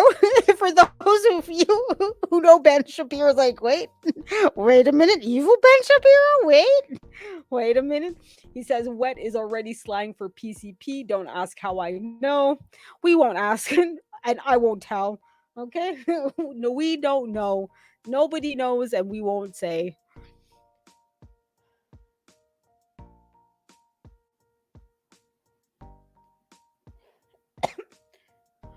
To the question, water is now illegal. What's the street name? I am Sioni says Michael's secret stuff. Michael! Is Michael hanging around Victoria's Secret? Is that Victoria's Secret? Oh my God, Victoria! Oh my God, we should call cancel culture. Let's see what other answers we have.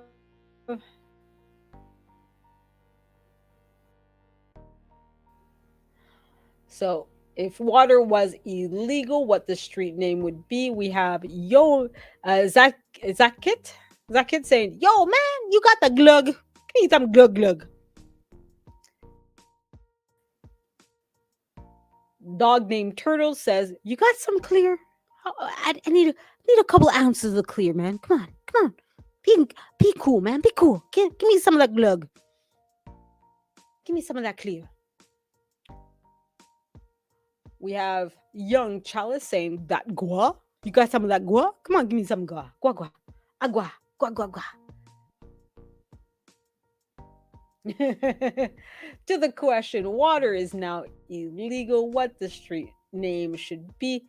We have artist and an attorney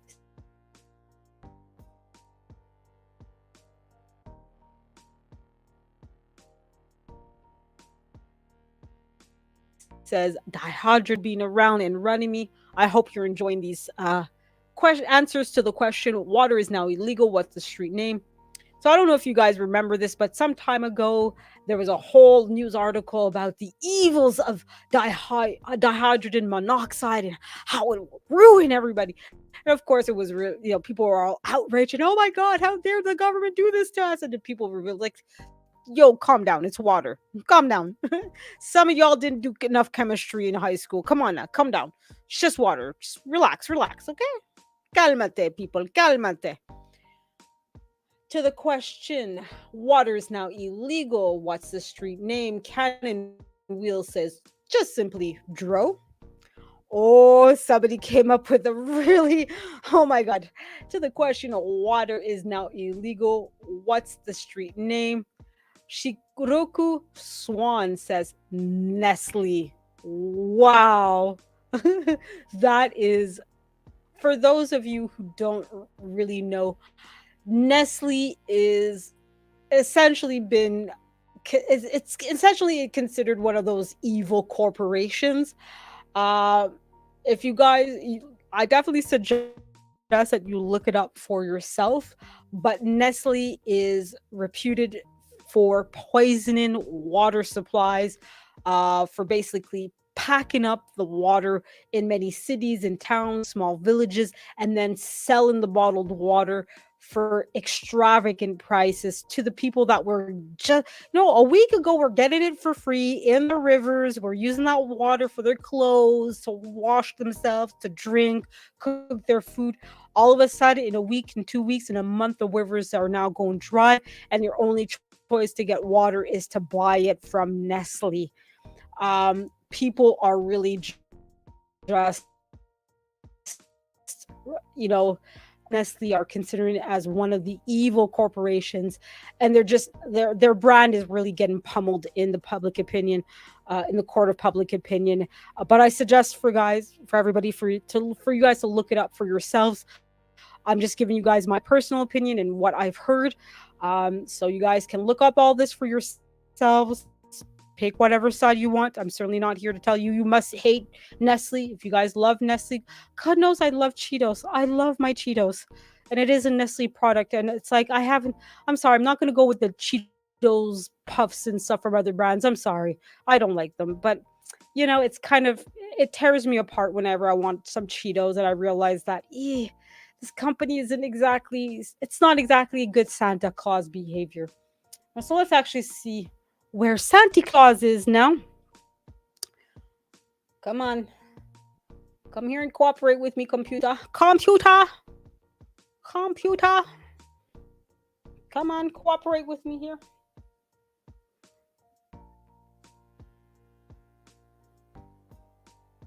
I see oh, Santa Claus is still in Central Europe, but it's now in Germany, the Deutschland, my motherland.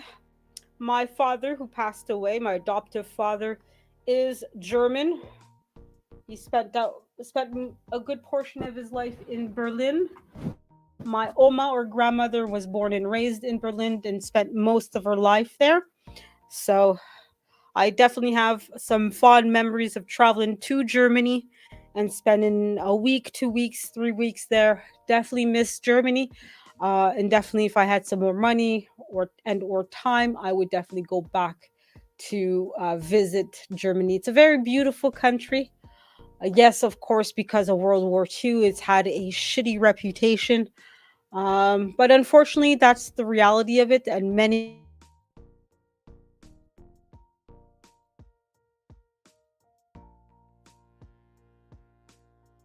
countries, even has done shitty things in its history. Obviously, won't get into details of that here and now. Let's keep it clean. And I'm half tempted. Like I said earlier, I do have a couple other channels, and I'm now more and more tempted to use at least one of them to have those honest conversations and really, talk about unpopular opinions and controversial topics. And at first, when I first came into YouTube, I'm like, you know what? I'm really against talking about the woes of the world and all the shitty things that happen and the beefs between people. And now the more and more I think of them, like, why am I so resistant? Evil things happen in life, right? Bad things happen. And not talking about it won't make those bad things not happen, right? Bad things are going to happen regardless of your personal opinion, regardless of what you do. Now, obviously, how you and I react to those bad things, how you and I deal with those bad things is, of course, a big difference. But I think being silent on those topics doesn't help anybody, right? The bad things of life won't stop happening because I decided not to talk about it. But certainly, I'll try to present those topics in a helpful way and in a way that hopefully uh will bring a little bit more analysis to it and really, okay, let's take it from a neutral standpoint and really try to see both sides of the story and see, okay, how can we use these experiences to improve our own lives, hopefully, right? So right now we're seeing that Santa Claus is going to Hamburg, Germany, and he'll get there in 5 seconds or so. Now I'm just gonna take a little bit of a break here because I did see my boss sent me some money. So I'm just gonna take a second, guys, to process the payment because here in Canada we do have what's called e-transfers or bank transfers. So basically, my boss can send me money to basically my bank from his bank. Basically, he sends a notification to my email saying, "Hey, I sent you X amount of money." I click a link, and the money is then sent from his account to mine once I answer a question. Usually, if you do it often enough, and the bank sees that, hey, it's the same two people send money to each other, you can eventually just say, hey, just automatically deposit to me. Come on now. So just give me a second, guys. I'm just also waiting for my StreamYard to react so I can mute and then deal with my money.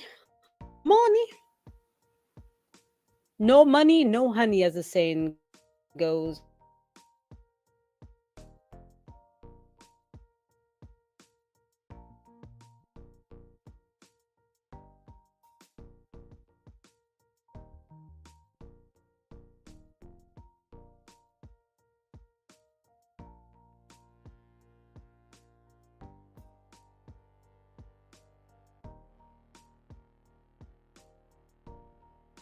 Right?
All right, I'm semi back, guys. My cell phone also is being a bit slow. Oh, here we are. So we're gonna enter the password for my money. My money! Give me my money. There we are. All right, so hopefully you guys are enjoying this. Like I said, it's mostly a silent live here. So if I go in and out, it's by intention.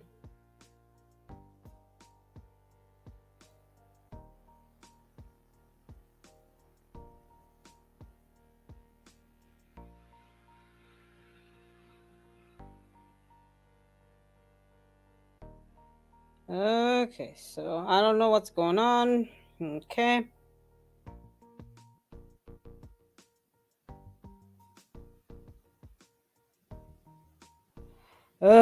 Okay, guys, I have to go silent for a while because now I tried my password for my money and the password that my boss told me does not work. So I have to contact my boss and let him know.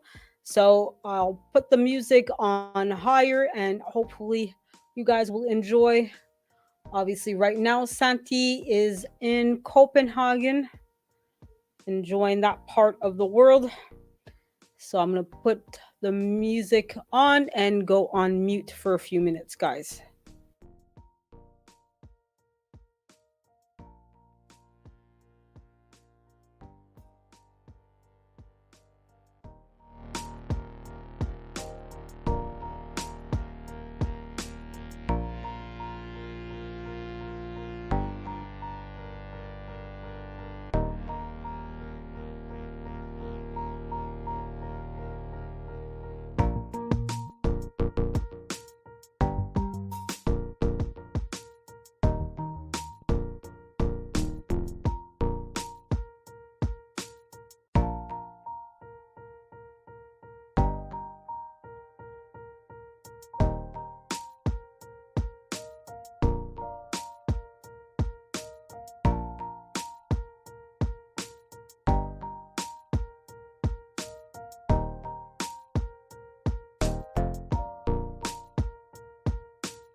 Well, I'm back, guys. So I had to call my boss, like I said, to let him know that the password he gave me for the e-transfer, for those of you who don't know, in Canada, that's a way to send people money outside of Venmo or PayPal, etc. So you're basically sending money from one bank account to another. So now he has to go in and find the password or cancel the transfer so I can get my money. More money, more honey. So now obviously Santa Claus is now in Sweden. Beautiful country. Never been there personally, but it seems like a very wonderful place to go to and visit. I wish I was Santa Claus or had a Santa Claus in my life to allow me to go visit these beautiful places. So we'll read a couple more from the water is now illegal. What's it called? So we're just going to go back to that. Then we're going to move on to other things, guys. So obviously, I'm going to continue and hopefully I won't get too tired or too bored. There might be periods of silence, but I'm basically waiting for Santa Claus to be in Montreal, get my lump of coal, and then move on. I know I have very good this year. I know. I'm sorry, Santa. I apologize. Oh, here's my boss. He resent. Let's see. Let's get me my money. Oh no, okay. It's canceled. Okay, he just canceled that. Okay, not a problem. He did say he would either cancel or try to figure out the password. It's okay. Whatever works.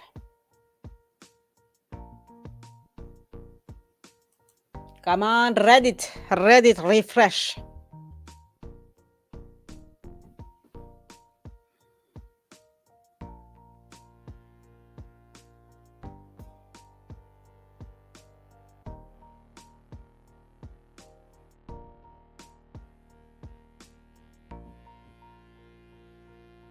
There we are. Okie dokie. So to the question, water is now illegal. What's the street name? So let's see what other answers we get if Reddit wants to allow me to scroll down a little bit. Come on, Reddit. What Best Bird 6 says Oxy. Will I'll be jiggered says moist. Nope, I do not I do not approve of that as the street name.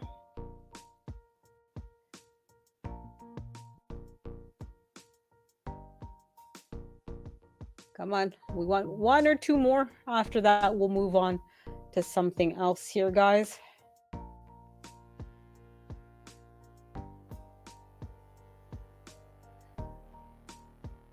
Okay, development 8233 to the idea of it being called moist says, oh no, get out of here with that word. We do not want you here. Get your heathen butt out of here. We do not want that around.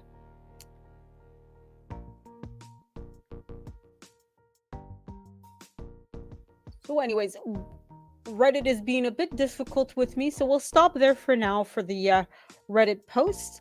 I do hope that you guys are enjoying this and having yourself a great Christmas Eve. I hope that all of you are able to spend this time with your friends and family, or that if, like myself, you're spending Christmas Eve on your own, that you're spending it in a way that you're enjoying it, and that you at least know that you're loved and appreciated, even if you may not be able to spend it with friends and family. Right? Sometimes we have to do things, sacrifice days, but know that we end up with something bigger and better at the end. So let's see, we're gonna go to something else in Reddit and see what else we can do. Okay, at the same time, I just saw my boss resent link, so let's see here what we can do. Do do do do do do do do do do do do do do do do do.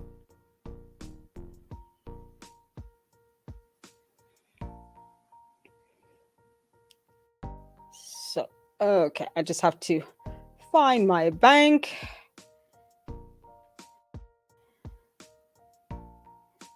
So if I'm going silent, it's not because I want to ignore you guys. I'm trying to deposit my money from my boss. Money, especially on Christmas Eve, is definitely appreciated.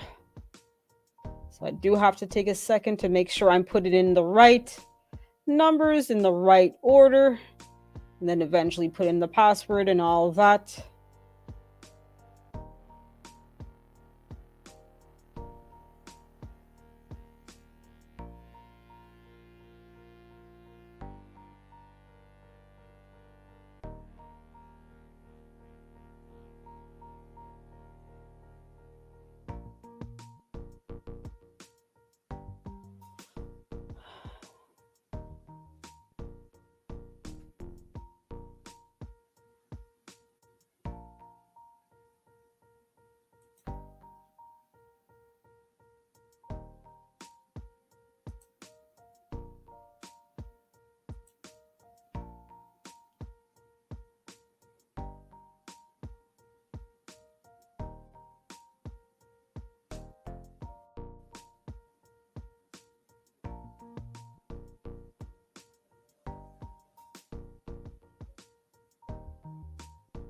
So again, guys, I'm not trying to ignore you, just trying to deposit my money. More money, more honey.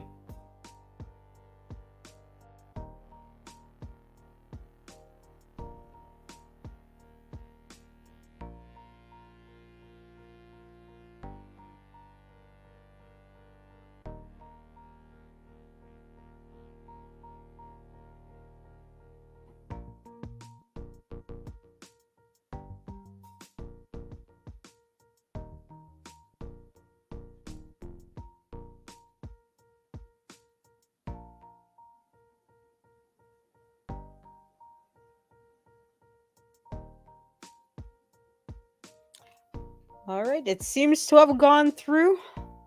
Let me just have to add a little comment.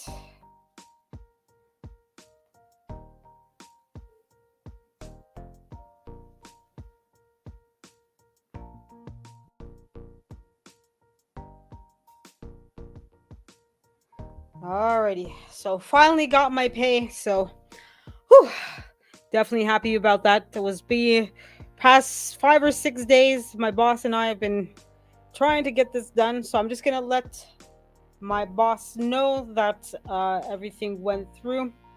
So just give me a second, guys. I'm gonna text message my boss, let him know that everything is good to go for the pay.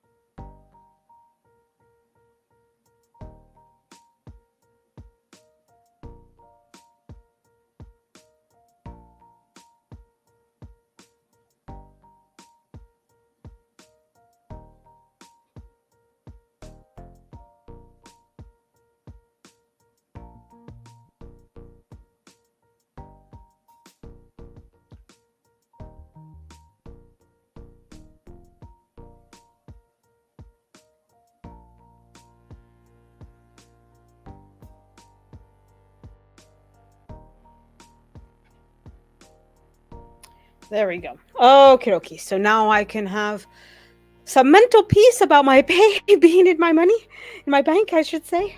And I can give you guys my full concentration now.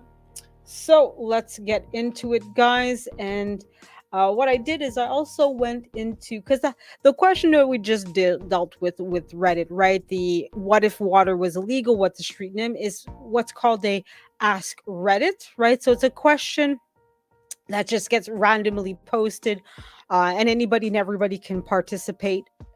Excuse me. So basically, with Reddit, oftentimes they'll have different topics, right? And your own profile, you organize it however you want. So it's sort of like YouTube, where you just post, videos or music or whatever it is that you want, just blocks of text if you want to just rant and, oh, I had a shitty day at work, or my mom is, really, too disciplinary with me, or I'm having difficulty with my kids, or oh, look at my, my cute little kid, what she did, or whatever, right?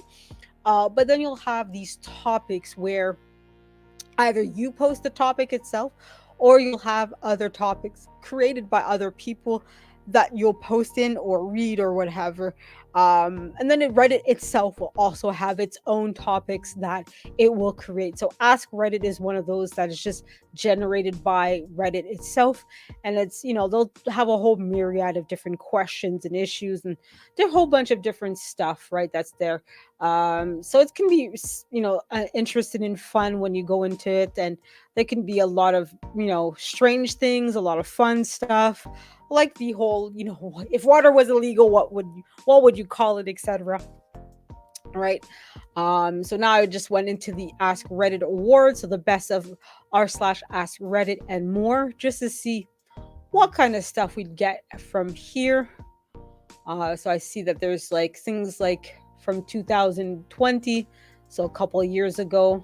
At this point, I see it's like June, so it's what, 12, 24, 30 months ago. So yeah, it's been a while. So I don't know if I really want to get into that. So we'll go out of there. It doesn't seem a whole lot interesting. but still a nice idea. And of course, you can have things like in French and things like that. So, you can pretty much post in a lot of different languages in Reddit, like a lot of social media, although it is mostly American, right? So you're dealing with mostly an English and American audience. It's not exclusively that, right?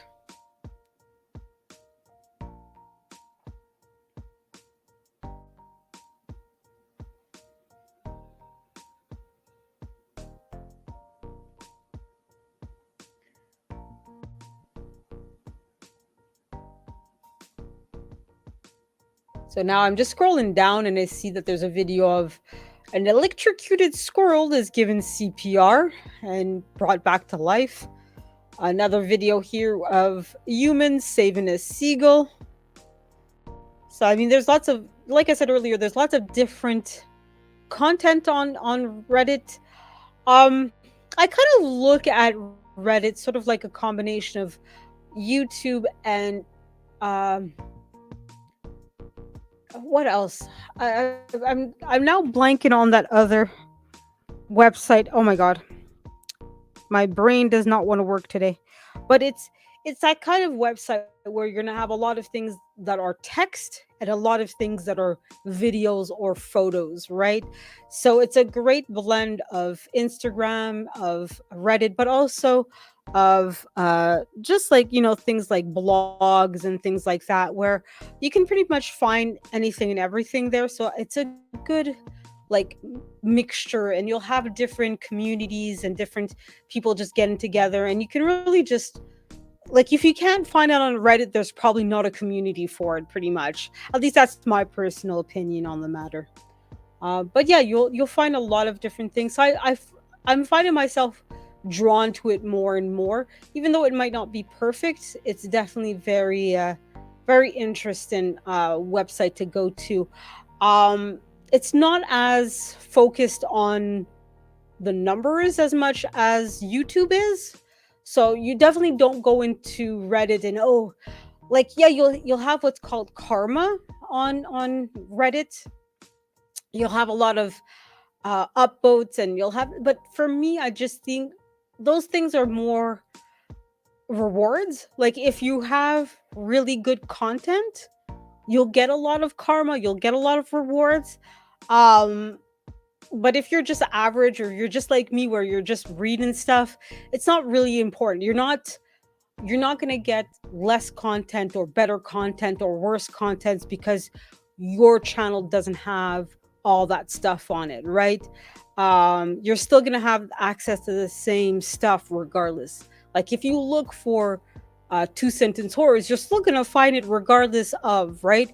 It really is Reddit, at least in my opinion, a website that you get what you want. You're not getting something because you earned it, you're getting it because that's what you want to get. So if you want good karma, yes, it's work. Yes, you're gonna have to comment and have, if you're posting on two sentence horrors, you're gonna have a good two sentence horror stories. You can't just be bland and generic and, oh, here's your, like TikTok, you can be blind and average and get a lot of numbers, right?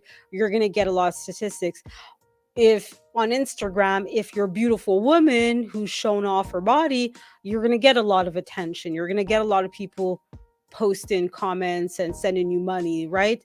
If on Facebook, if you're very controversial, for example, you're going to get a lot of attention. On Reddit, you can just be yourself and still get the content that you're looking for. So if you're looking for more conservative content, you're going to find it. If you're more liberal, you're going to find it. If you want cute animals, you're going to find it. If you want horror stories, you're going to find it. Like, it doesn't matter as much on Reddit what it's not about what you're doing that determines what content you're getting. You're getting content because you're looking for it, right?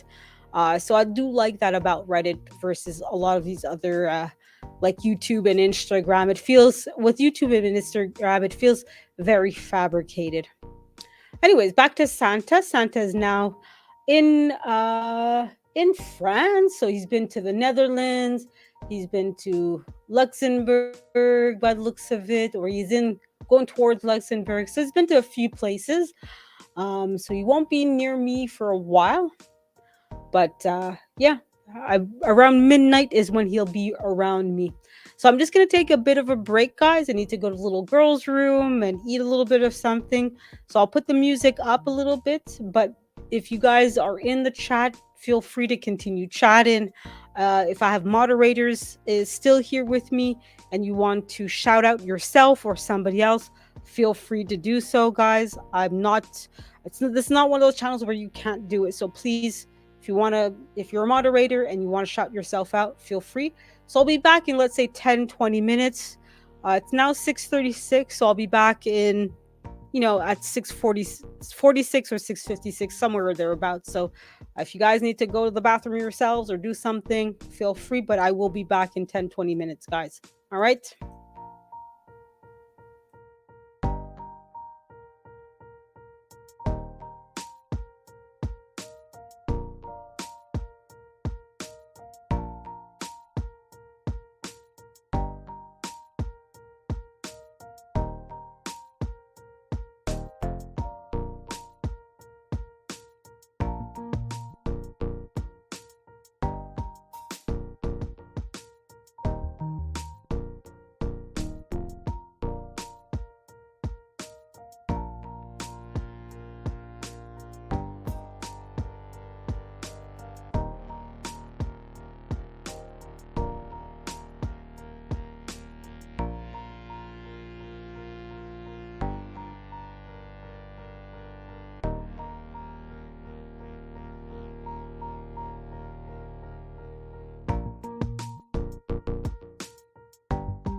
Hello, guys. So I'm back.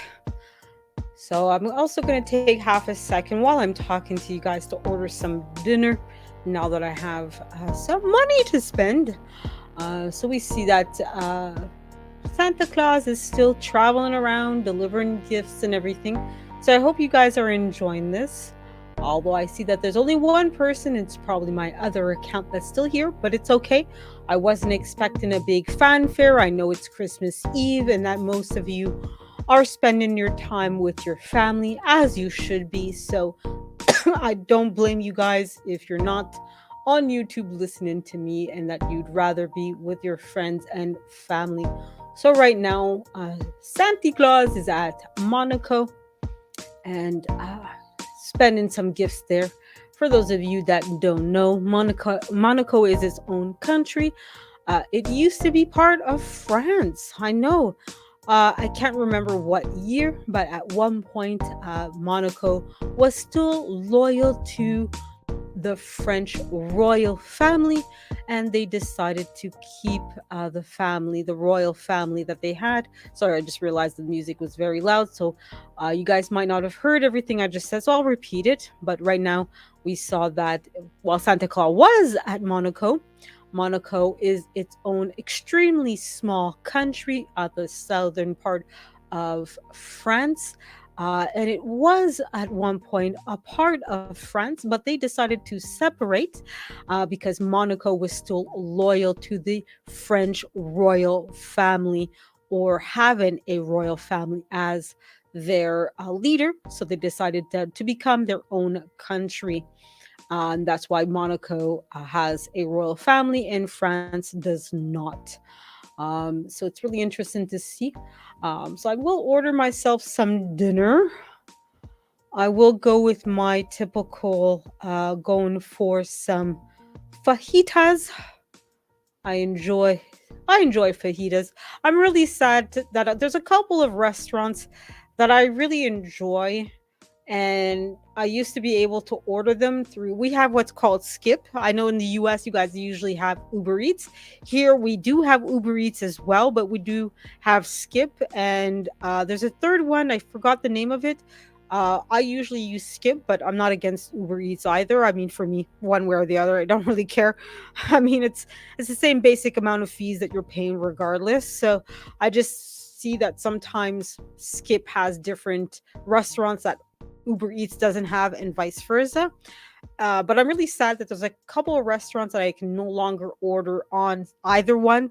Um, One restaurant is called Carlos and Pepe's. The one that used to be in Montreal unfortunately closed down. They still have the one in Laval, but it's quite a bit of distance away and they won't deliver to where I live. So I was really sad. And for those of you who don't know, Carlos and Pepe's is a restaurant. I remember going there when I was a teenager. So that's 20 years ago. And there had been in Montreal even longer than that. And they closed down. I think in part due to the COVID. But I think also just that the business hasn't been doing as well. So I used to order my fajitas and so forth and Mexican food from there. Carlos and Pepe is really was a great place to go for Mexican food. It was really cheap at a good price and everything. You could get alcoholized beverages from there and everything. So I was really sad that they closed down. The other place that I loved to order from on Skip was a restaurant called Universal. I'm not sure if they're still in business. I'm pretty sure they still are. They just probably decide, well, screw these delivery places. We'd rather just have people come in.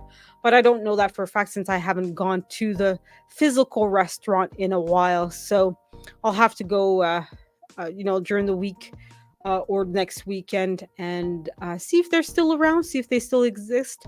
Universal had three locations. One of them, accidentally, there is a rumor that the owner intentionally burned down one of the locations. It was the location that I actually really liked the most. I found that it was very cozy, a very relaxing location, and it was a really good place to get like good American style dishes at a really good price. Like especially their breakfast was absolutely delicious. Um, they did they, like I said, one of the locations burned down. They kept the other two locations. But now, like I said, I don't know if they closed down or just are no longer associated with the delivery companies. So two of my places I can order, so it is what it is. So I'm ordering some fajitas from Three Amigos, which is still a decent restaurant. It's not bad, but like I said, it's just not the first. If I want Mexican food, it wouldn't have been there that I would have gone to. I would have gone to Carlos and Pepe's, but it is what it is, and you kind of have to make do sometimes with the things that you do in life. So I'm just gonna place my order here, guys. So I'll still walk and talk at the same time, as the saying goes, right? So hopefully everything is a-okay.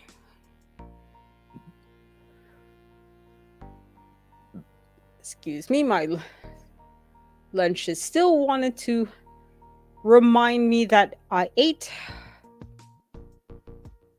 And as much as I appreciate reminders, sometimes I don't need to be reminded of my lunch and my meals. So thank you, burping, but no, please. Especially not while I'm doing my lives.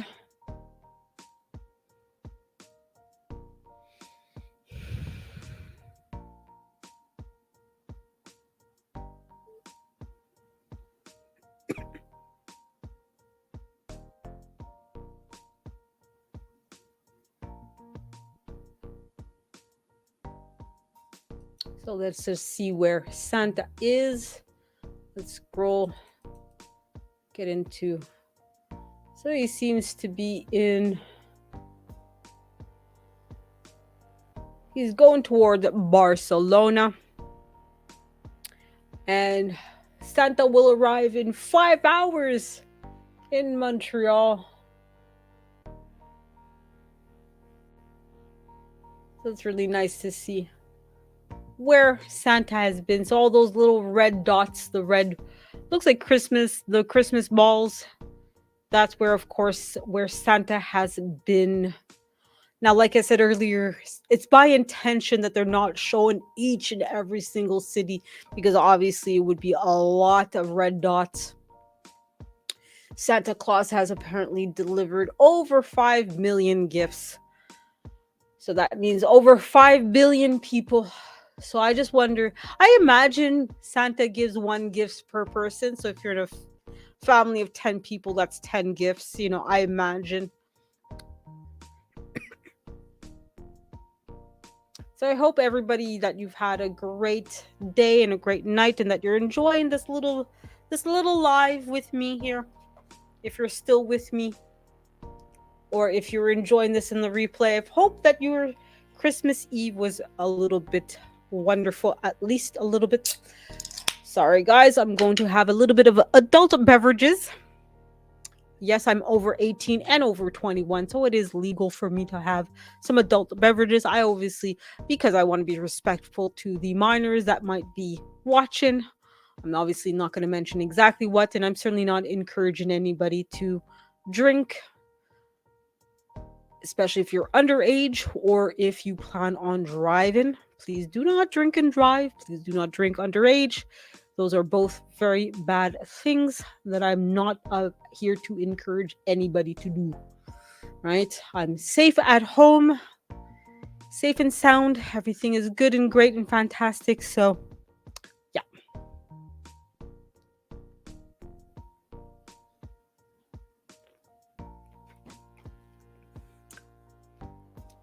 If you are watching this video on the replay, let me know if it's after Christmas or Christmas Day. Let me know what you got as a Christmas gift, what you plan on giving as a Christmas gift.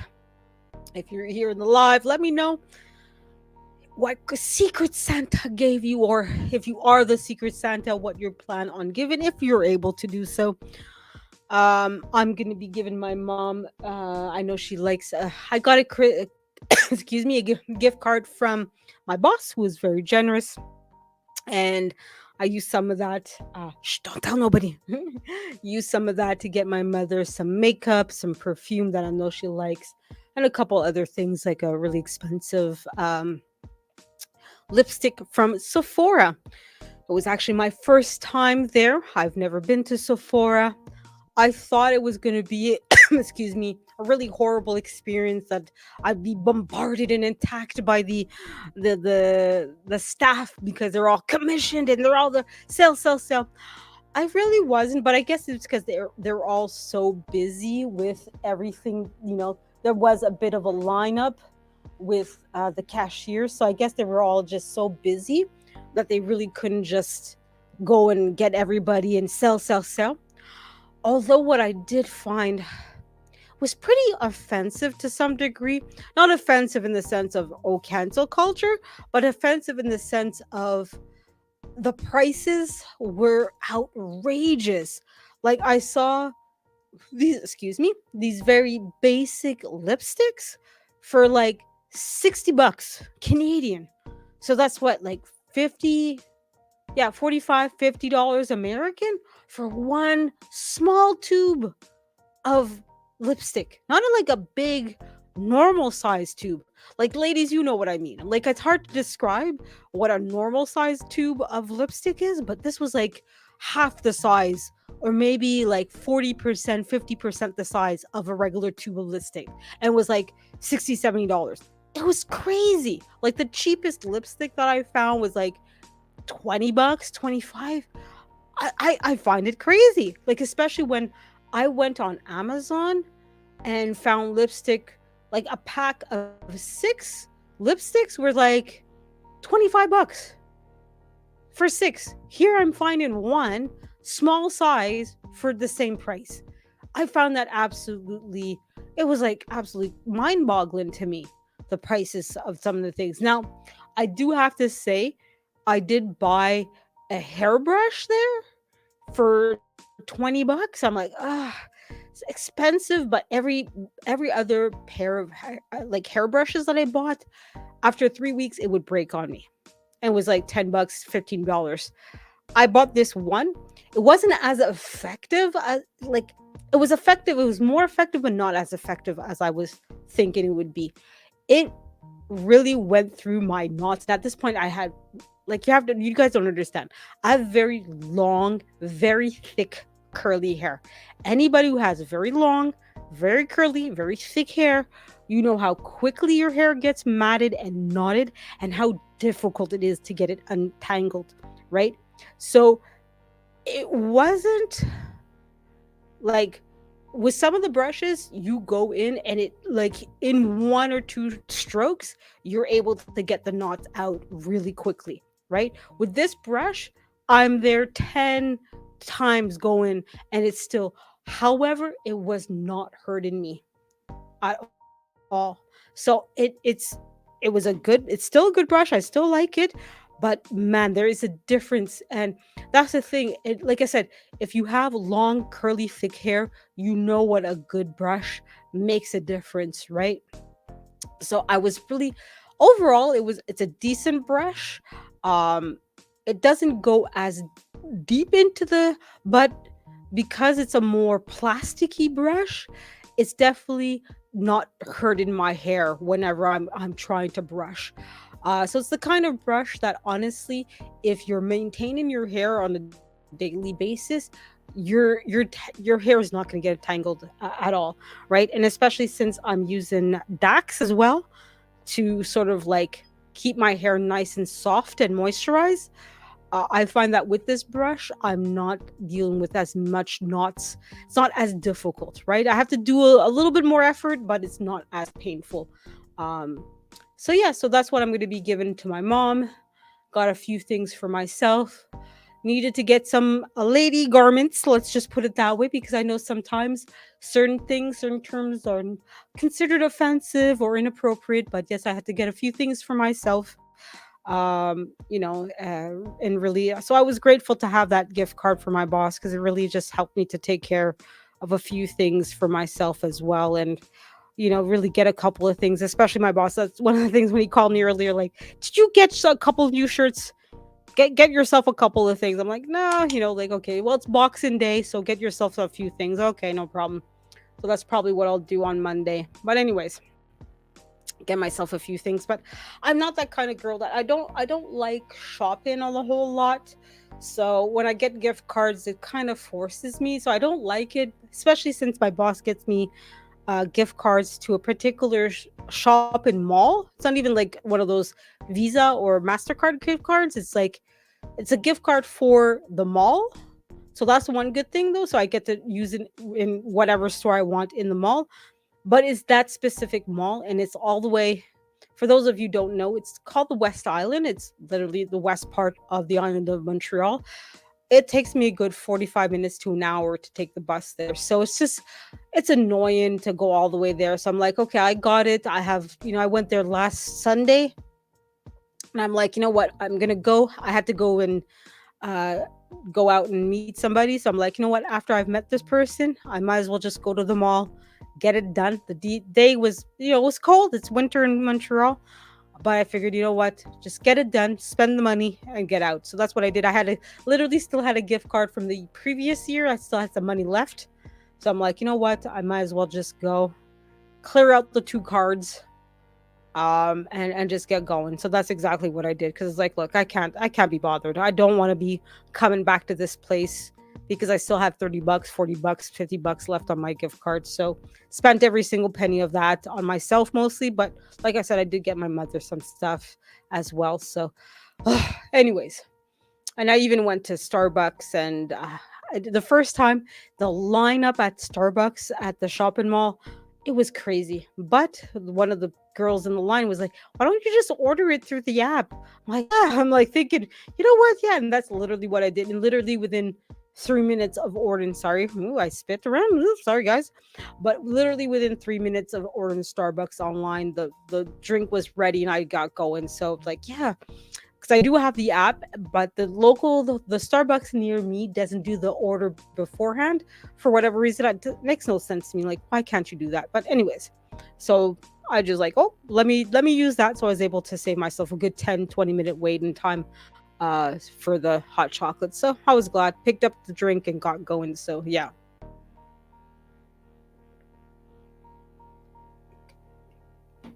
So anyway, sorry, I was drinking a little bit of my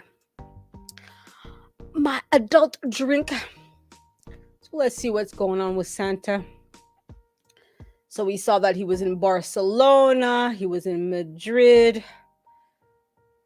He's going to eventually head to Seville, Spain. I'll get there in a minute or so. But yeah, it's really nice to have this little Santa tracker.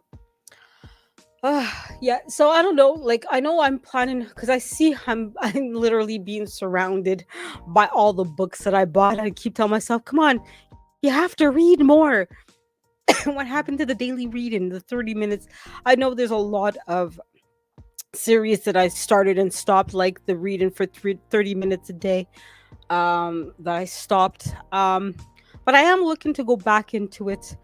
I might finish. I probably, because I'm that kind of person. Once I start a book, I want to finish.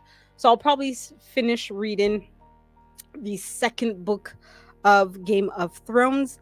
But I do plan on moving on from the series because, like I said, I semi regret buying the books because the books aren't as interesting as what the show seems to be, and I still haven't seen the show yet, guys. I'm probably one of the few that hasn't seen it.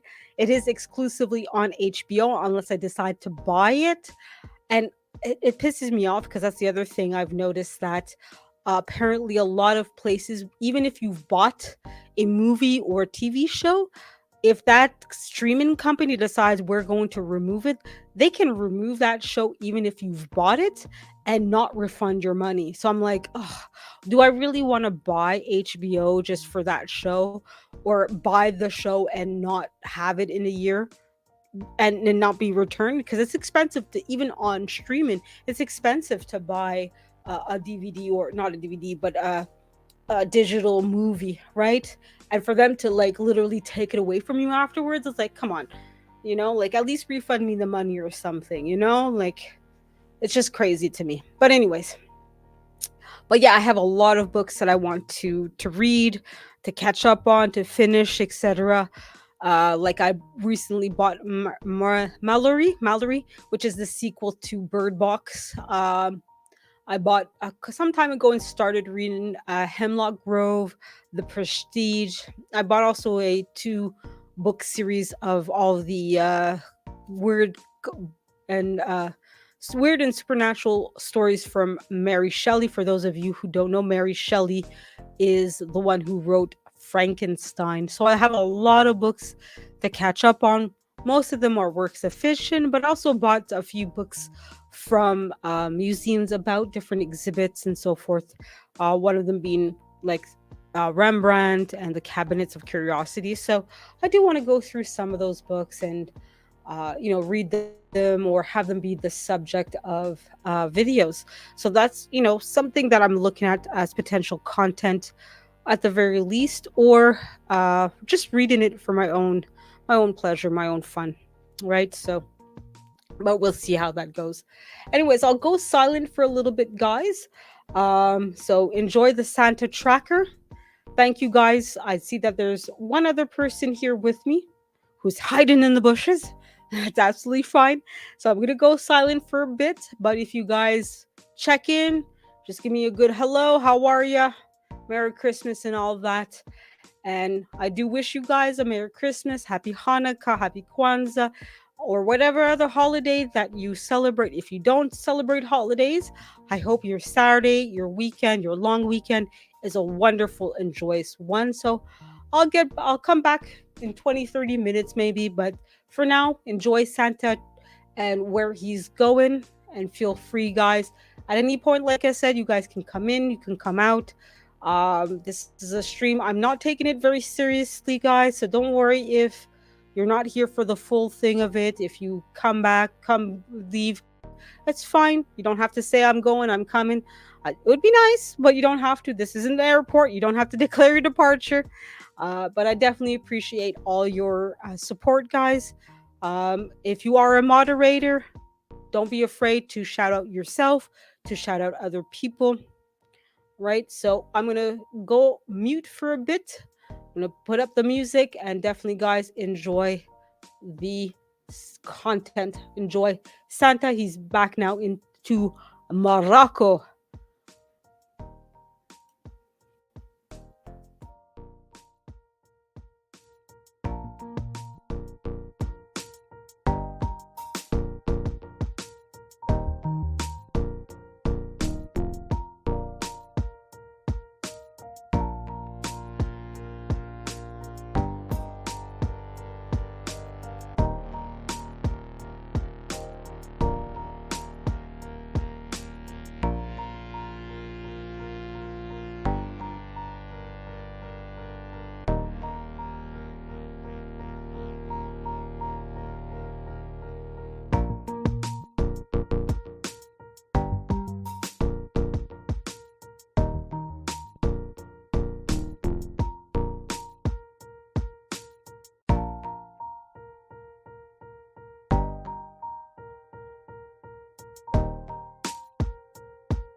Hello, hello, glorious platter. Merry Christmas to you, and thank you for the like.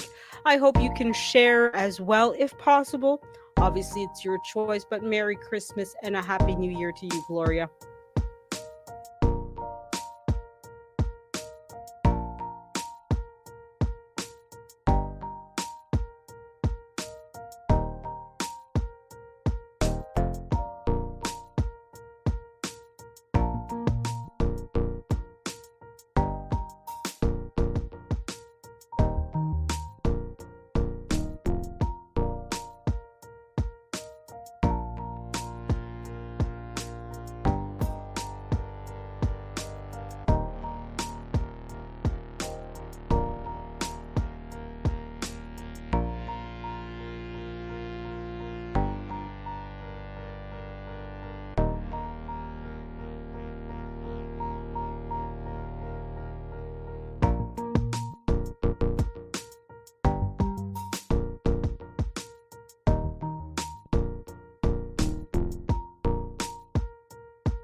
Hello again, everybody. So I'm hoping that you guys are enjoying this video and this live. I know I'm going quiet.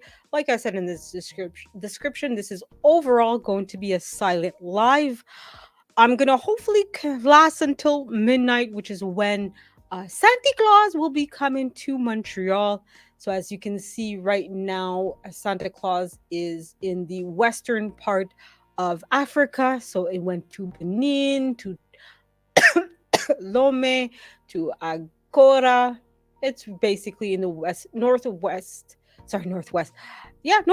part of Africa, which is largely an English speaking part of the African continent.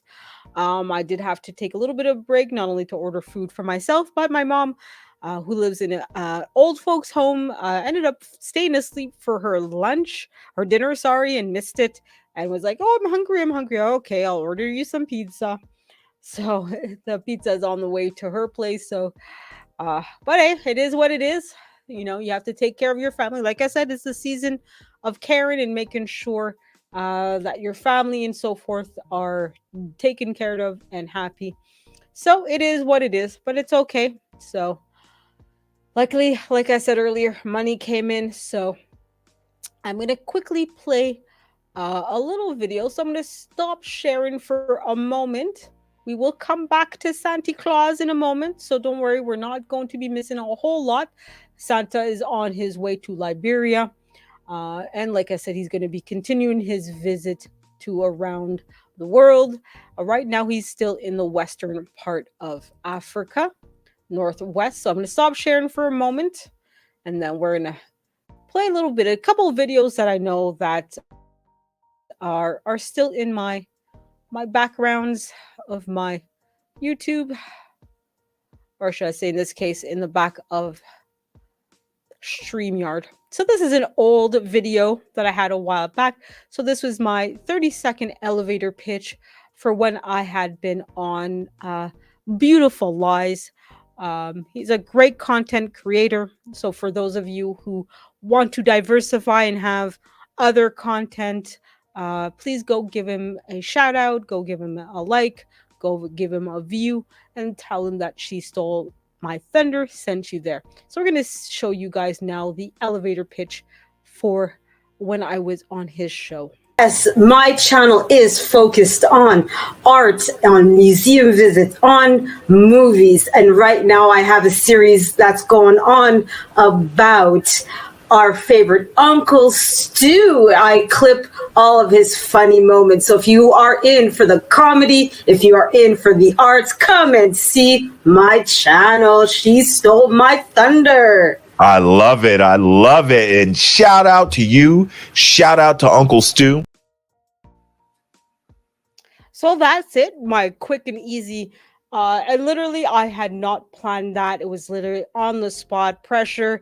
Get to the point, say what you need to say, and no messing around, and really get to the point. I, of course, now have moved on and done other stuff, and really have grown. Hopefully you guys agree with me, but I think I've grown and I'm doing better. Hopefully you guys agree with that as well. But if not, if you guys have constructive, and I do mean constructive criticism, please let me know. I'm definitely all for growing and becoming better. But obviously, guys, if you're just out here to say mean things, there are plenty of channels out there that will entertain you for that. But I'd rather, if you have something negative to say, at least present it in a way that actually builds the person instead of tearing them down. And of course, we're going to shout out my sponsor, who came out and supported me basically almost from the get-go, and I support her as well, which is of course Lashes Journey, who's been in and out of the stream since it started tonight.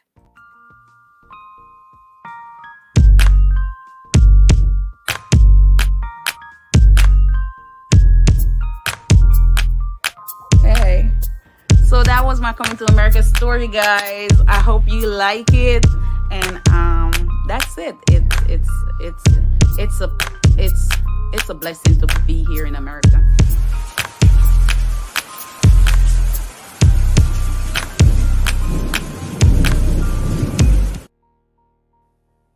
So yeah, so those couple of shout outs to Lashes Journey and to Beautiful Lies, both really great, fantastic content creators in their own rights.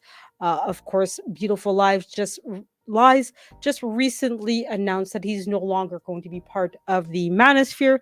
So let's see where his channel goes and what kind of content that he's going to be creating. So please give him a like, a view, all of that. Tell him that you had to bombard him because I told you to. No, but of course, go and support him if you choose to support him, and do give recognition when it's due, guys. And of course, if that's not the kind of channel that you want to support or it's not that interesting, it's absolutely fine, guys. You have the right to support and enjoy whoever you want to. But also, if you can, give a shout out, give a view, give a like to Lashes Journey, who's also in her own right a great and fantastic content creator. So we're gonna go back to see where Santa is, right? Because that sneaky little bugger could be anywhere right now. He's probably still somewhere in the northwest of Africa, but let's check that out. Let's confirm to be 1,000% sure that that's really where he is. I will, after this, go back to being silent. I do have to check up on a couple of things, make a couple of calls, but we will continue with this journey of where Santa Claus is.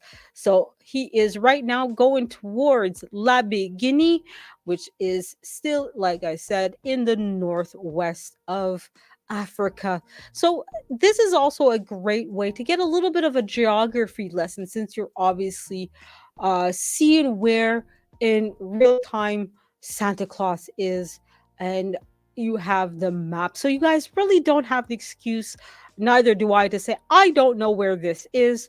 We can see firsthand where all these different cities and countries are. And guys, hopefully you're like me. When you don't know something, you look it up. There's no shame in not knowing something. There's no shame in being wrong. If you're wrong, excuse me, if you're wrong, you're wrong. If you're don't know something, you don't know something. But that's the fantastic thing about Google, is you can look at all this stuff and find out the answer for yourself. And I know, like, these days it's very easy to be reactionary, and you heard and I was told and that person said, and and believe me, I was, I have those moments. Even to this day, where, oh my god, this person, and it's like I want to say, I'm like, I have to remind myself a lot of times to take a deep breath. They have the right to say what they said. You have the right to disagree, but take a moment, instead of reacting. Take a moment to look it up. They might be right. They might have a valid point, even if you don't agree with them. There's lots of people that I know that are conservative and or Trump supporters that have come up and made very good points. I'm like, oh yeah, you know what? That does make sense. That, you know what? That would be a better idea, right?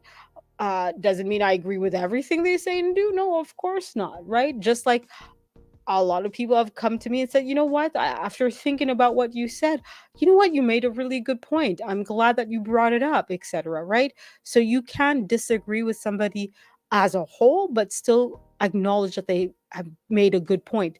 Or you can agree with somebody generally and realize that that was a wrong idea or an invalid point or what have you.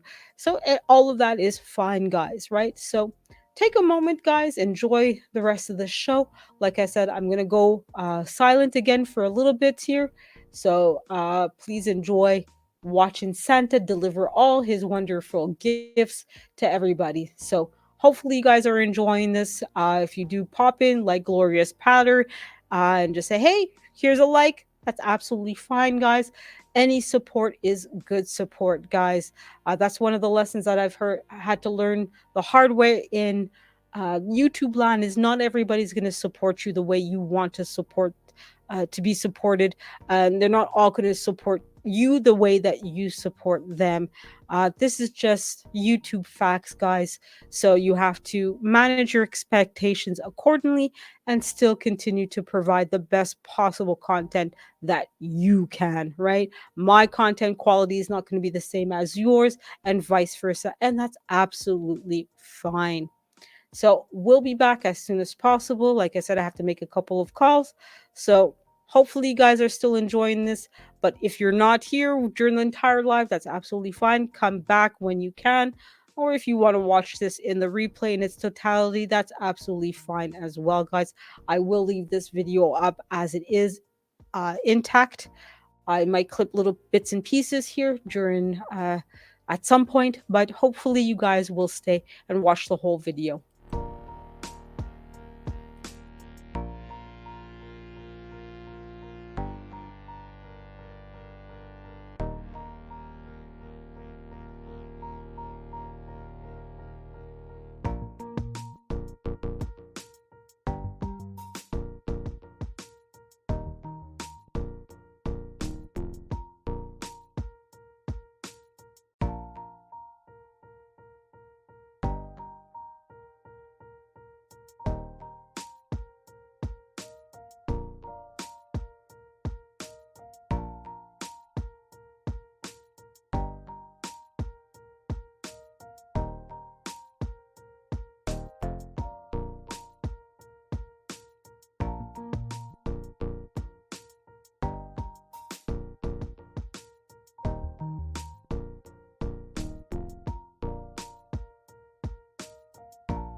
Hello, hello, Krubby the Beagle. How you doing? Merry Christmas to you, and thank you for being here.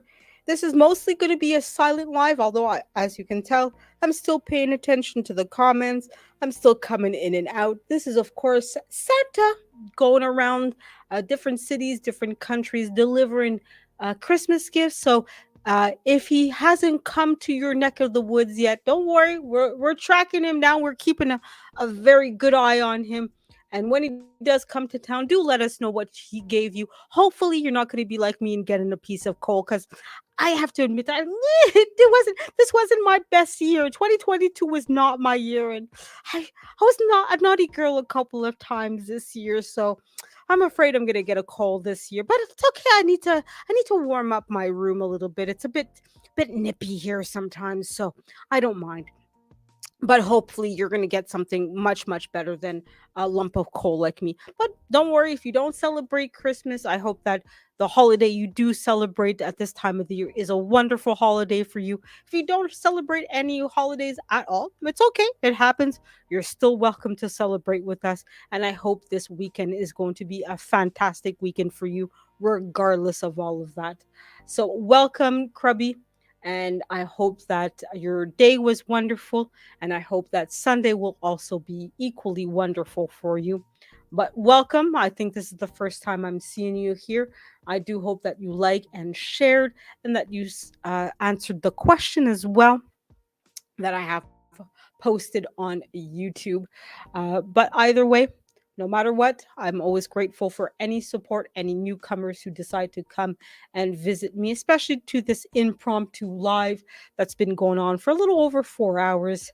I do plan on continuing on to midnight, so there's another 4 hours or so. But like I said, a lot of this will be me silently watching and tracking down Santa to make sure that he does give me my lump of coal, because I worked hard to be naughty this year, so I think I deserve that lump of coal. So I'm gonna make sure that this judgmental piece of blue blue blue blue blue gives me that lump of coal in his most snarkiest way possible.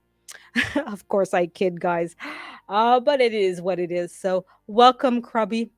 If I still have a moderator in the chat, please give a shout out and a link to Krubby. So hopefully you guys are connecting with each other as well. Don't be shy, guys. To If you are a moderator, to shout out yourself, to shout out other channels as well here. So hopefully you guys are doing so, and hopefully you guys are enjoying this video, and that this is not too boring. I know this is not the most entertaining show ever, I realize, but I'll try to keep this as entertaining as possible. I know earlier I did read a couple of Reddit stories, notably from Stories of Kevin and Ask Reddit. So I will continue to look up a couple of things to see what I can say and talk about. This is an impromptu live, so that's why I don't really have a whole lot prepared for you guys. So it is what it is. Anyways, back to my little corner, and hopefully you guys are still enjoying this content. And even if you come and go, don't worry, guys. I know it's almost 8 o'clock where I live, so I know you guys have other priorities. It is Christmas Eve, so I don't expect you guys to be here all night with me. I do expect you guys to prioritize your family, your friends over me. This is YouTube. This is me. I'll survive. Don't worry. I've spent many Christmases all by myself, so don't worry. I'm used to it. It's absolutely fine. Please, guys, if you have to choose between watching me live or spending time with your family, please choose spending time with your family. Family is absolutely priority. Health is absolutely priority, guys. Money is absolutely priority. So you have to choose between any of these three things, and me, pick those three other things. I may not always be happy about it, but it's always, those things are always going to be priority, guys. All right, so I'm going to go back to the little corner here. So we're going to see, we're going to see that Santa Claus is on his way to synagogue. Eventually, my adult drink has decided that it too wants to remind me that it is delicious. So, but yeah, we're going to keep watching Santa as he's going through Western Africa.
Hello, everybody. I hope that you guys can hear me.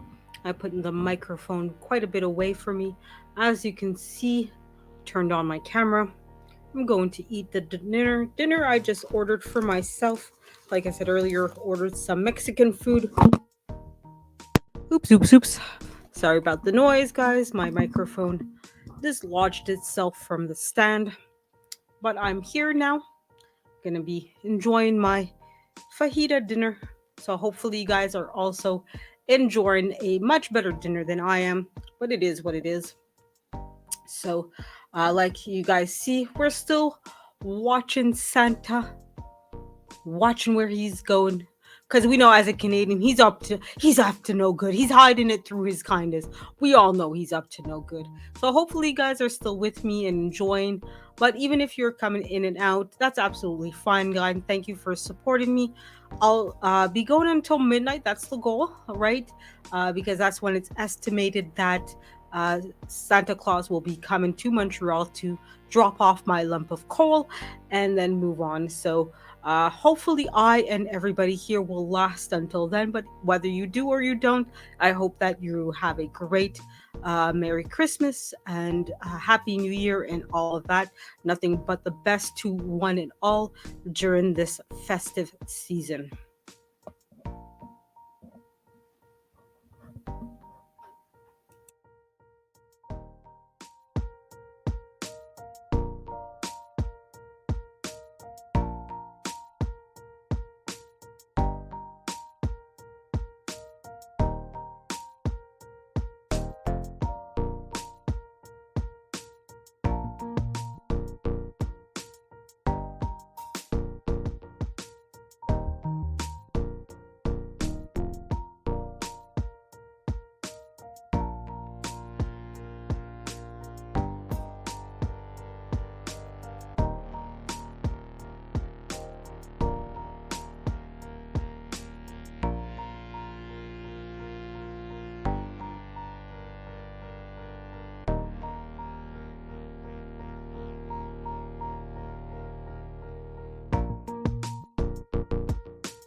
So that's basically how I make one of my fajitas.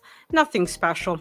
But I'll basically go back to mute and hide in the camera and put the music back up so you guys can continue enjoying watching Santa Claus going around town delivering to different cities and countries all the gifts for the good girls and boys and the coals to me, basically, because I know I earned it. I know it's okay. It's life.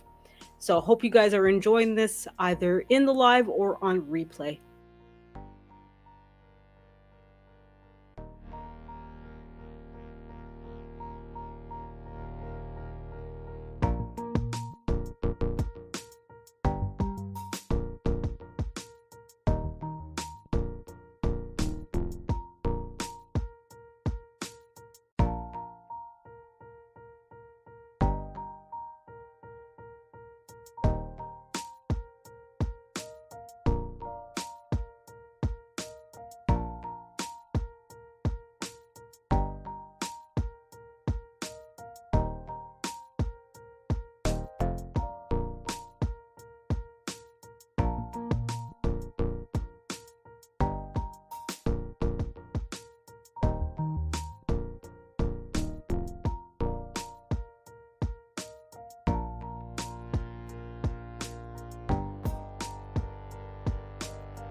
Hello, everybody. So I'm back. Obviously, Santa has now decided to visit jolly old England.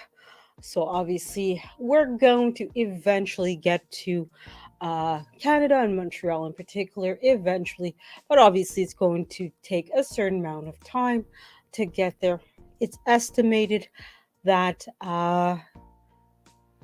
that Santa is going to get to, excuse me, to where I live in 3.5 hours. So we still have a little bit of time before Santa decides to get here. Santa has already visited, as you can see, quite a large part of the world, seen as obviously for many countries, it's already Christmas. So as you can see, the this is where basically Santa has already been. So obviously it started in the most western part of the world and eventually will come to us. So obviously several of the continents have already been served. So obviously Australia and Oceania have already been visited.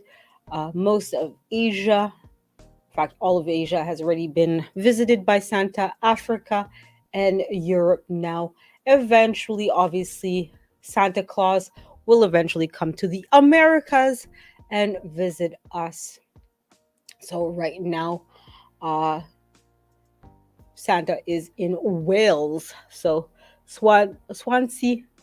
I know I'm probably mispronouncing that city name, so forgive me, all those of you who are from that city. If I mispronounced your city name, please do correct me.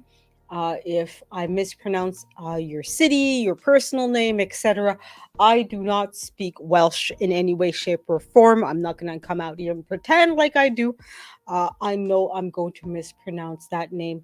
In fact, there's a very long city name in Wales that a news reporter is famous for how well he pronounced it. I know if I tried that city name, I would fail miserably. So I'm not the person here to depend on for proper pronunciations. I do my best and I admit when I'm wrong or need help or need corrections. And definitely with city names, especially Welsh names, are very difficult, at least for me. So I know that I'm going to need help if I need to pronounce these names. So as you can see, Santa Claus has already delivered close to 5.8 billion gifts. So that's already more than half of the world population that has been gifted by Santa. So it's really interesting now. Obviously, he's in Liverpool, or he's arriving there in 10 seconds. So he'll be there soon. And as you can see throughout the night on the right hand side, uh, they've been featuring a very lovely picture of the city that you can find Santa Claus in. And this is a very lovely Christmas tree, I have to say. I'm a bit jealous. That's a very lovely tree and would like to see something like this here in Montreal. But alas, no such luck this year at the very least. So, as you can see, uh, he will be going to the northern parts of England and probably will come back down to visit Ireland, etc. And then, like I said, eventually come to Montreal, Canada, and visit us. So hopefully you guys have been enjoying this. I know right now there's, at least according to StreamYard, there's nobody else in here but me. But hopefully if you are coming in and out and or seeing this on the replay, hopefully you guys will find this lovely and interesting.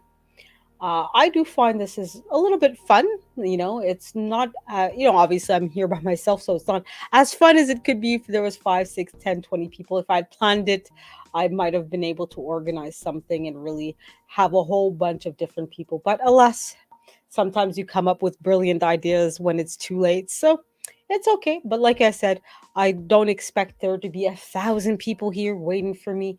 It is, after all, Christmas Eve, and I do expect all of you to prioritize your family over me, especially during the holidays.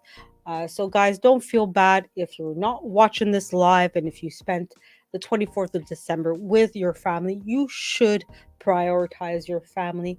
I know I just made sure to have my mom give my mom a Christmas dinner. She unfortunately slept through the dinner provided by the residence where she lives. So I made sure to order her a pizza. So she was definitely grateful for that. So, guys, it's Christmas Eve. Family is more important than me. So please, if you need to spend time with your family, do so. You don't need to be spending any time with me. This video will stay up, so you guys will be able to watch this video later on. So don't worry if you're not here with me right here, right now. So we're just going to go back into hiding for a little bit.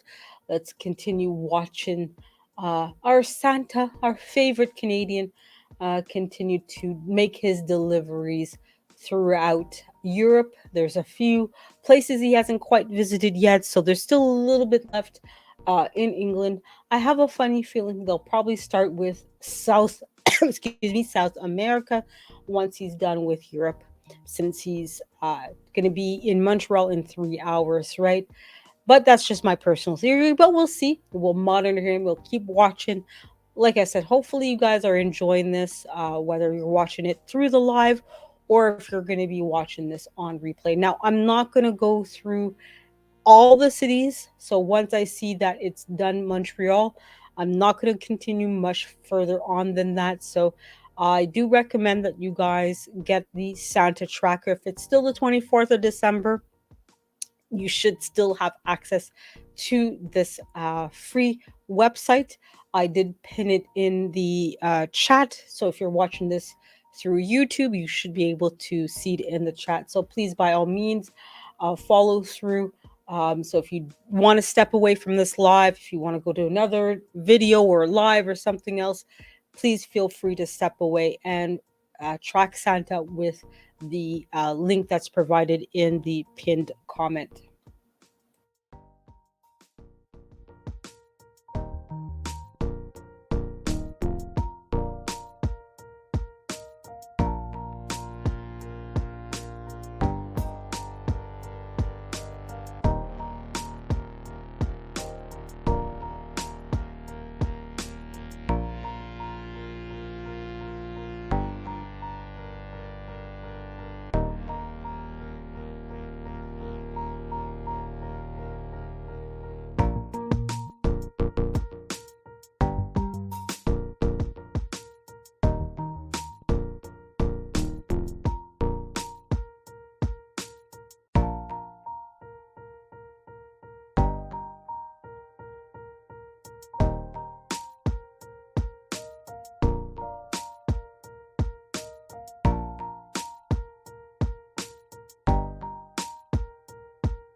Hello, everybody. I'm back again. So, if you guys want to, there's also Devil Dog who's doing a fantastic live right now. He has 25 people doing his live. And I know there's a difference. Obviously, I'm just showing Santa here. He has obviously panelists and people participating. So, of course, there's going to be a lot more people involved in his lives than in mine. That's absolutely normal. But again, like I said, there's also the fact that this is a, you know, Christmas Eve and just a video of me showing where Santa is. So I guess the differences are there, and that's absolutely fine. It's normal. So I hope that you guys will give him a good shout out and spend some time with him as well. So we're gonna get back to watching where Santa is. We have another 3 hours or so, give or take, until he's been here in Montreal. So it's normal that it takes a little bit of time just because obviously, as you can see, uh he's right now flying over the ocean getting his face full of ice and snow. As you can see, he has his helpers uh guiding him and making sure he's getting to where he needs to get going. So hopefully you guys are enjoying this either in the live or in replay. Let me know, give me a thumbs up, leave me a comment, and hopefully you guys are going to have a good Christmas Eve and Christmas Day.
So I'm back, guys, for a little bit here.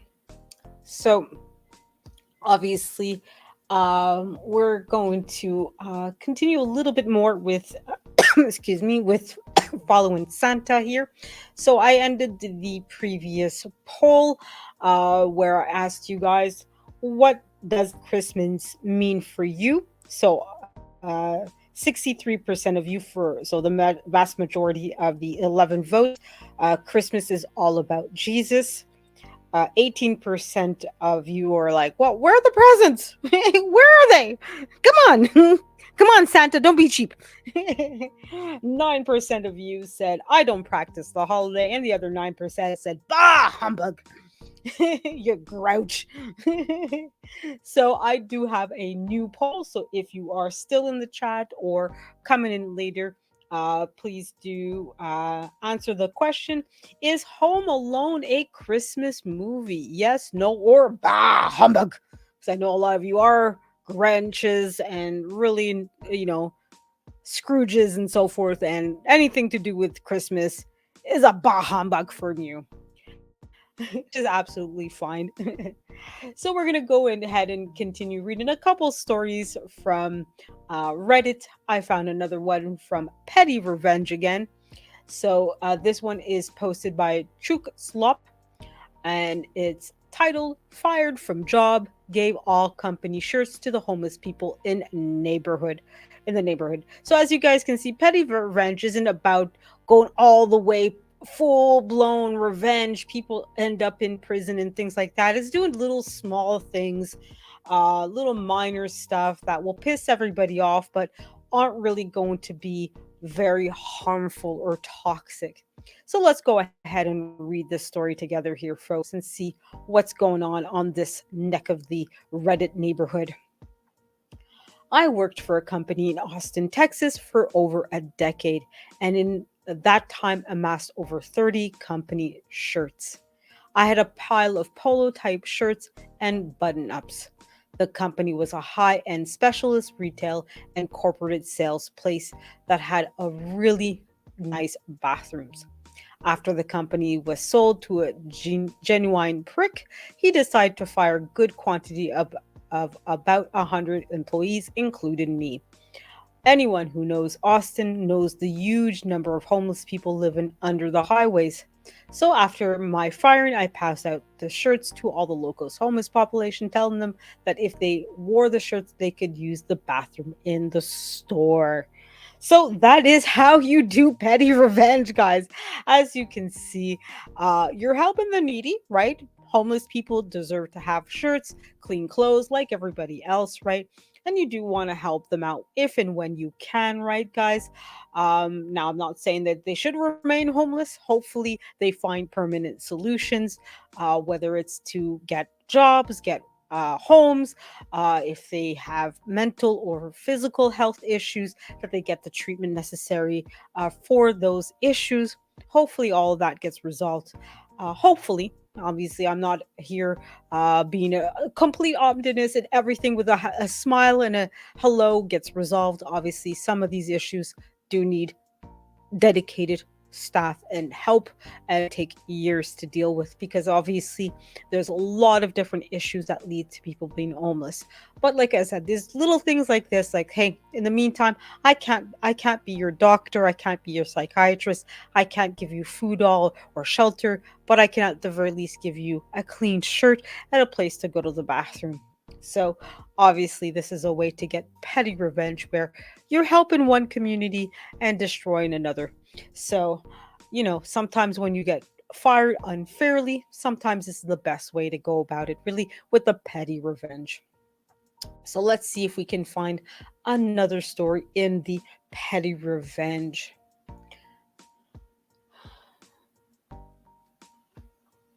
So obviously we're still watching where Santa Claus is going. He's still going through the Atlantic. It takes quite a lot of time. Obviously, the Atlantic Ocean is a big ocean. It's not a hop, skip, and a jump. Obviously, back in the day when people had to travel by boat to get to and from the continents, obviously, a trip from Europe to the Americas would take several days at best, probably even several weeks. So you really had to be of hardy stock to make that voyage. And a lot of people obviously perished for a whole multitude of different reasons. So let's see what else I can find as a story that, again, is not too long, but not too short, and still interesting. So there's always quite a few stories on petty revenge of different lengths. So, I want to read stories that are not too long, not too short, and are interesting enough for everybody to pay attention to. So this one's not too bad. It's from Reiki Kut. I'm not too sure if I pronounced that properly, but it's titled Revenge for Attempted Write-Up. So let's just scroll down a little bit and get to the right spot. There we go. So I got a side job as a float dialysis nurse in a clinic. I picked up this job because that region was desperately in need of a nurse who was able to work at a different work starting hours ranging from as early as 3 a.m. to as late as 9 a.m. I picked up the job because the recruiter offered the pay at $10,000 sign on bonus. Unfortunately, the staff float manager, Steve, was not a healthcare manager. He was formerly a restaurant owner whose restaurant had shut down during COVID. I was scheduled to work 2 to 3 times per week for 12-hour shifts. Sometimes I woke up as early as 2 a.m. to open clinics.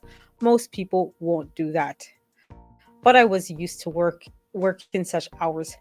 Steve often made errors in the monthly scheduling of staff to work certain clinics in that region, but the float team decided to give him some leeway because he was new to the industry. Steve once again made a schedule error on the one particular month, and even while I was on vacation, called me and pleaded me to kindly cover for someone days the next week, even though I was supposed to be off on those days. Because of his desperation, I decided to do him the favor. I was scheduled to work a particular clinic at 7 a.m. about 3 times that week. On my first day going to work in that clinic, I got stuck in traffic on my way to work and had only arrived at 7:30 a.m. I called the clinic ahead to let them know the situation. Remember, I was not supposed to work that day, but it was simply me doing a favor to Steve. When I arrived at that clinic, the charge nurse was pretty angry with me for arriving late, even though I called ahead, informing the situation. Unknown to me, she reported my lateness to Steve. After working through that week and covering all the clinics Steve begged me to cover while cutting my vacation short, I got called from Steve, summoning me to float to the office. I didn't know why I was being called, but I went to see him. When I arrived, he told me that the charge nurse of the clinic, reported my lateness to him, and he recommended I get a write-up because I was not there at 7 a.m. Steve then pushed a write-up document to me, notified me that he was writing me up for the lateness. I tried to hide my shock and explain the entire situation and about calling the clinic to notify them of my latest prior to 7 a.m. I also recommended that I was actually doing him a favor by cutting short my vacation to cover for the emergency. He said that he was sorry, but he had to do the write-up. It seemed like he was trying to establish himself as an authority because he was new to the industry and needed to add a few notches to his belt. I asked him if he really was going to write me up for this. He said, "I'm sorry, but you leave me no choice." I smiled and said, "It was nice working for you, Steve. I quit. Good luck filling my position." It was at that moment Steve realized he messed up. The company had spent 6 months trying to find a nurse who would fill that position before I accepted it. My words made Steve realize how much he just messed up and made a very reliable employee just quit a position that had been extremely difficult. Also, my quitting was going to make him look bad before management because he was just new to the job and already lost it one employee. Steve tore up the write up sheet and told me, okay, please, we can just forget it about everything that just happened. Forget about this write up, forget about this conversation. I really need you to write now because it's also almost winter and clinical staffing needs are rising. I replied politely, I'm sorry, Steve, I quit. Have a nice day. Steve asked me not to leave and began to actually beg me to stay. I understood how bad it would be on him because of his position had been transferred to him by management. The former float pool manager was a Filipina who was one of the sweetest ladies I ever met. She managed and grew the float pools team successfully over 2 years. And just 2 months after handed it over to good old Steve, he just lost one of the most reliable and crucial employee in a crucial position. I felt sorry for Steve, but since he tried to screw me over, I was going to do the same to him. I stood up, took my stethoscope from the treatment floor, and left the building. That was back in fall of 2021. A few months later, I called my fellow nurse who still worked the float team and asked about Steve. They said he had been fired. I smiled wildly at the news. So, as you can see, that's another story from Petty Revenge. So, Petty Revenge, and there's nuclear revenge as well, are often stories where people feel, like I said earlier, that they were wronged in some way, shape, or form, and are now basically taking their revenge and doing all these sorts of things. So this person just said, you know what, you want to treat me like shit, not a problem. My revenge is, since I know how valuable I am, how needed I am in this position, I'm gonna just quit right here, right now. And she did. And of course, Steve regretted it. Now, obviously, we say Steve. A lot of these stories are either completely anonymous or if names are given, 9 times out of 10, they're fictional names. Or as you can see, even if Steve was really his name, no last name is given. So there's thousands of Steves around there in the world. Chances are this is somewhere in the U.S., but you're still gonna find a lot of Steves. So it's normal that you won't know exactly which Steve. So unless somebody says, "Yeah, I'm the Steve here," you're not gonna necessarily know. Now you can be a detective and really look into things and probably find out, but more often than not, you're really not going to know who is talking about who, right? And chances are there's probably many Steves that did the same kind of mistake, right? So there may be several individuals where this story applies to them. So these are some of the examples that you'll find of, stories on Reddit, and you're going to have a whole bunch of other stuff as well on this site. Like I said, you're going to see different things on different topics. Most of it is things like that where it's just blogs, but you'll see oftentimes videos, you'll see music, you'll see photos, a whole bunch of different things. So it's one of those websites that's a really a great place to find all different kinds of content and different elements that you need. So if you want to watch a video, you can watch video. It's obviously not organized in the same way that YouTube is. So you're not going to find these are all just videos or these are, excuse me, all just photos. It really works much more by topic than anything else. So that's the first thing you have to do is understand what topics that you're looking for in order to find content that you're looking for. So, the best way is when you set up your profile to set up, I'm looking for this, I'm looking for that. So that way, as you're scrolling down, you'll find things that you're going to enjoy.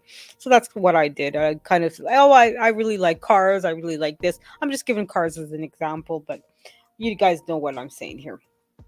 But hopefully you guys are enjoying this.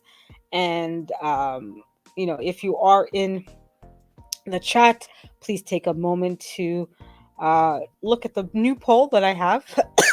Excuse me. So right now I have, is Home Alone a Christmas movie? Two people voted so far. So one person said yes, it is a Christmas movie, and one person said no, it's not. I don't think it is a Christmas movie personally. It has Christmas, excuse me, Christmas in the background. It happens during Christmas. But to me, if it's a genuine Christmas movie, Christmas has to be a major plot line in the movie. This movie just happens to happen during Christmas. It's not like, okay, Santa Claus is trying to teach a lesson to a naughty child, or you're dealing with a movie like Krampus where it's evil Santa and punishing a family that clearly doesn't give a crap about each other. Excuse me, etc. Right? So you'll have these movies where, okay, the movie happens during Christmas, but Christmas is not the objective, right? And that's how I feel with Home Alone, that it happens during Christmas, but Christmas is not the objective of the movie. So let's see what else we can find on Reddit that we can read or present. And as you guys can see, Santa Claus is still floating about in the ocean. I don't know what he's doing there. Oh, no, he's actually at a particular island. Not really seeing the name of this island, but it's South Georgia and the South Sandwich Islands. Wow, really? That I did not know. So South Georgia and the South Sandwich Islands. Wow. Like I said earlier, you really do learn a lot. I never thought that this was an actual place. So it's somewhere near the Falkland Islands, which I have heard about that island before. So, and this is where, okay, so he's getting near the, so like I said earlier, he's now by the South America. That's why I was thinking before that he would start with South America. So that's why it was going to take so long. So I guess he's going from east. Sorry, so earlier I said he started from the west, but he started from the east because obviously sun sets in the east. Sun ups in the east and sun sets in the west. So that's why it's the 24th first in the east and the 25th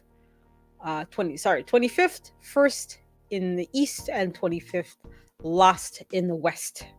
So obviously those on the west coast of the Americas are going to go through Christmas last, while those people in East Asia will go through Christmas first. So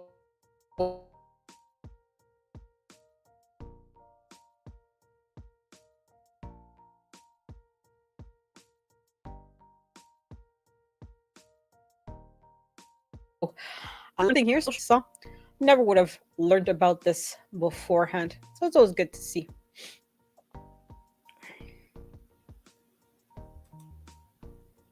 So let's get back to Reddit, see what else we can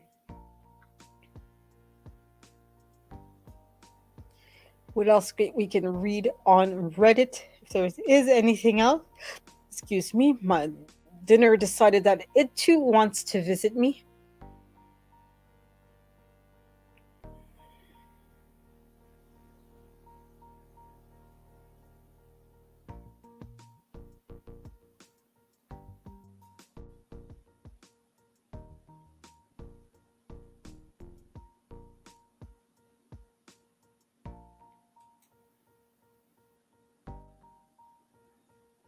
So I have here, it's a short story in Petty Revenge again.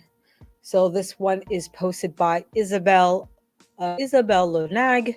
It is called "Kicked Me Out Right Before Xmas.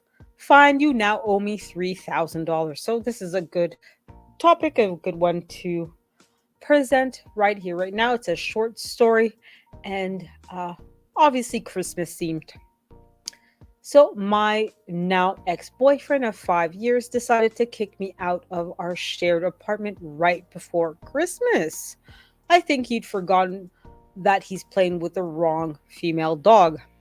I decided to write up a contract, not a lawyer, for all the furniture I bought with my own money and all the little things that I paid for that he never paid me back for. Oh, and the rent shortage for the past several months. Have fun being broke and eating ramen every night. Bum bum person.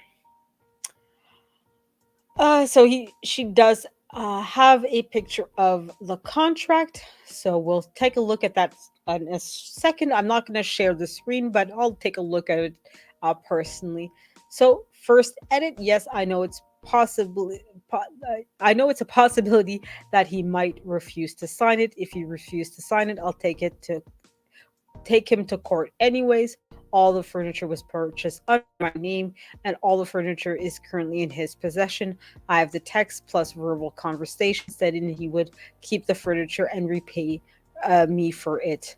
Link fixed also. So I guess the link didn't work at some point. Edit 2. If you want to read a little bit more about this bum bum, read my last post on my page on the Am I the Asshole or Bum Bum subreddit. Edit 3. Someone pointed out it isn't really revenge posts. Now that I'm thinking about it from the perspective, they are right. My apologies. He's also responded back to me, text, and asked him to go over the contract and said he'll pay it back for all. We are still going over the phone and create a separate update post as things go down. So I'm going to look at this contract even said, and as I read the post, it's right. It's not really petty revenge. Just, hey, I'm angry at my boyfriend and I want him to pay back 3,000. So it's not even anything, revenge. It's like, look, and that's why guys, men and women, I say guys, but for me, when I say guys, it's men and women. You should always have a written agreement between you and the person of who gets what, who owns what in a relationship. And if you need to walk away, if you owe the person money, take care of that right away before even leaving their apartment. So that way you're under no financial obligations to that other person. So it's basically a PDF of all the different itemizations of all the different items that she covered. So it's actually well over 3,000. So it's $3,418.59. I imagine in American dollars. And she even has a payment plan. So a six month payment plan, a 12-month payment plan, and a 18-month payment plan. Wow. Okay. Actually pretty decent. I mean, I would have laid it out differently. The way she lays out things, I don't know. I don't know if I would have done it that way, but okay. Okay, not a problem. So, but yeah, I mean, it's a good idea. And that's what in my mind, it sounds, in a, unpopular opinion, you should sign contracts, you should sign prenups, you should make it very clear. If you can't even talk about who's spending what, about what, when, where, why, if you can't even talk about it, let alone sign a contract, you two should not be married. You know what I mean? There's certain things that you need to have a conversation. It's not to say that, oh, honey, I have exactly $3,522.13, and here's how I'm spending it. But at the very least, it should be understood by both of you that, hey, look, we're going to share expenses.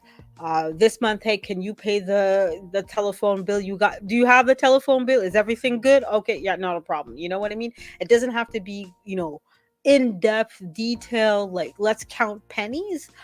But there has to be some kind of an agreement between both of you as to what's going down financially, right? Because at some point, any one of you could get fired, could lose a job. I mean, how many people lost their jobs because of C-19, right?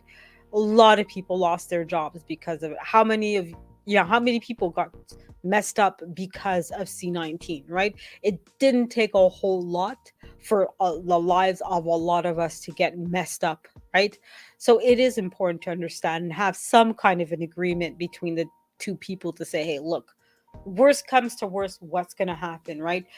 We get divorced, we break up, whatever, right? What happens to the furniture? What happens to the kids? What happens to the rent? What happens to, and that's why it's also important, even just for yourself. Again, you don't have to go into great detail and share that information with the other person, but know exactly what are you spending your money on, how much, when, why, blah, blah, blah, and see, is this something that should be shared, is this something that you should be the only one responsible for, is there ways for you to decrease your spending, or there's things that you're willing to sacrifice if ever, hey, you know what, shit is going down, and we need to do things differently, right? So but again, guys, this is just my suggestions, my unpopular opinions, so it's up to you guys to figure out what's going on as far as that much is concerned. So let's go back to watching uh, where Santa Claus is. So of course I'm going to be going back to being quiet and putting on that wonderful, wonderful music that I'm sure all of you are just absolutely loving.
So I'm back again. So as we see, Santa has finally arrived in the Americas. He has discovered us. Woo! I know I'm being mean. I know. That's why I'm getting cold, guys. I know. That's why I'm waiting for Santa to get here. I know he's giving me coal. That's okay. I'm used to it. At this time of the year, I'm used to having the coal around. It's okay. I'll survive. But yeah, he's finally in the Americas. Let's see exactly where he is now. Excuse me. So he is not quite in Argentina. I think this is technically Chile, but yeah, that's Chile.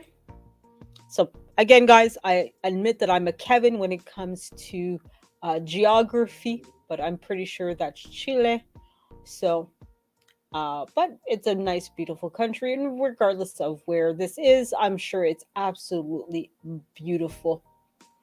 So, we'll go ahead and read another story. So, um, we're actually, yeah, sorry, my stomach decided it to be a bit crazy on me here. So, Santa has delivered nearly 5.8 billion gifts from across the world, right? So, he's going to now be heading to Buenos Aires, Argentina, in just under 5 minutes. So, we'll read another story of petty revenge.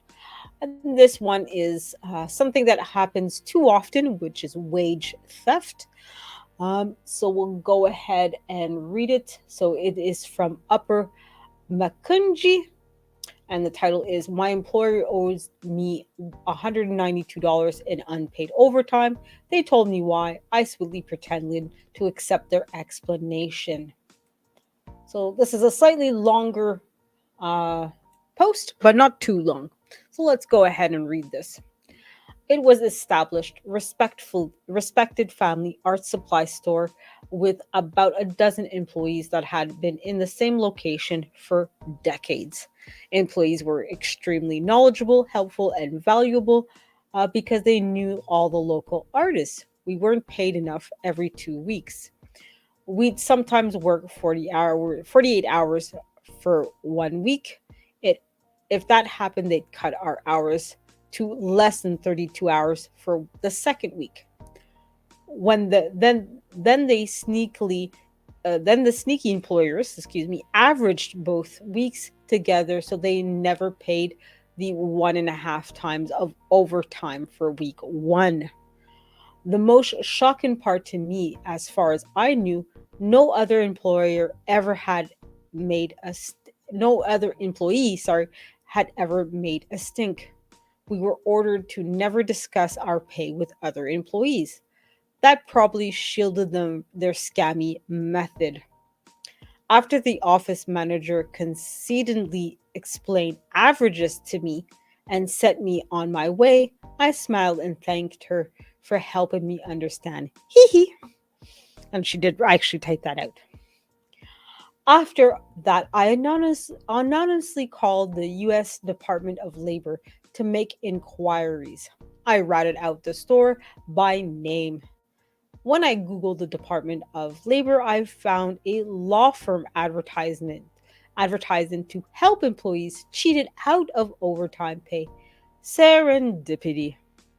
Then I told a coworker friend about it, and the two of us contacted as many current and former employees as we could track. A few were mad, but most said they'd suspected something. All the while we worked our jobs happily, same as always.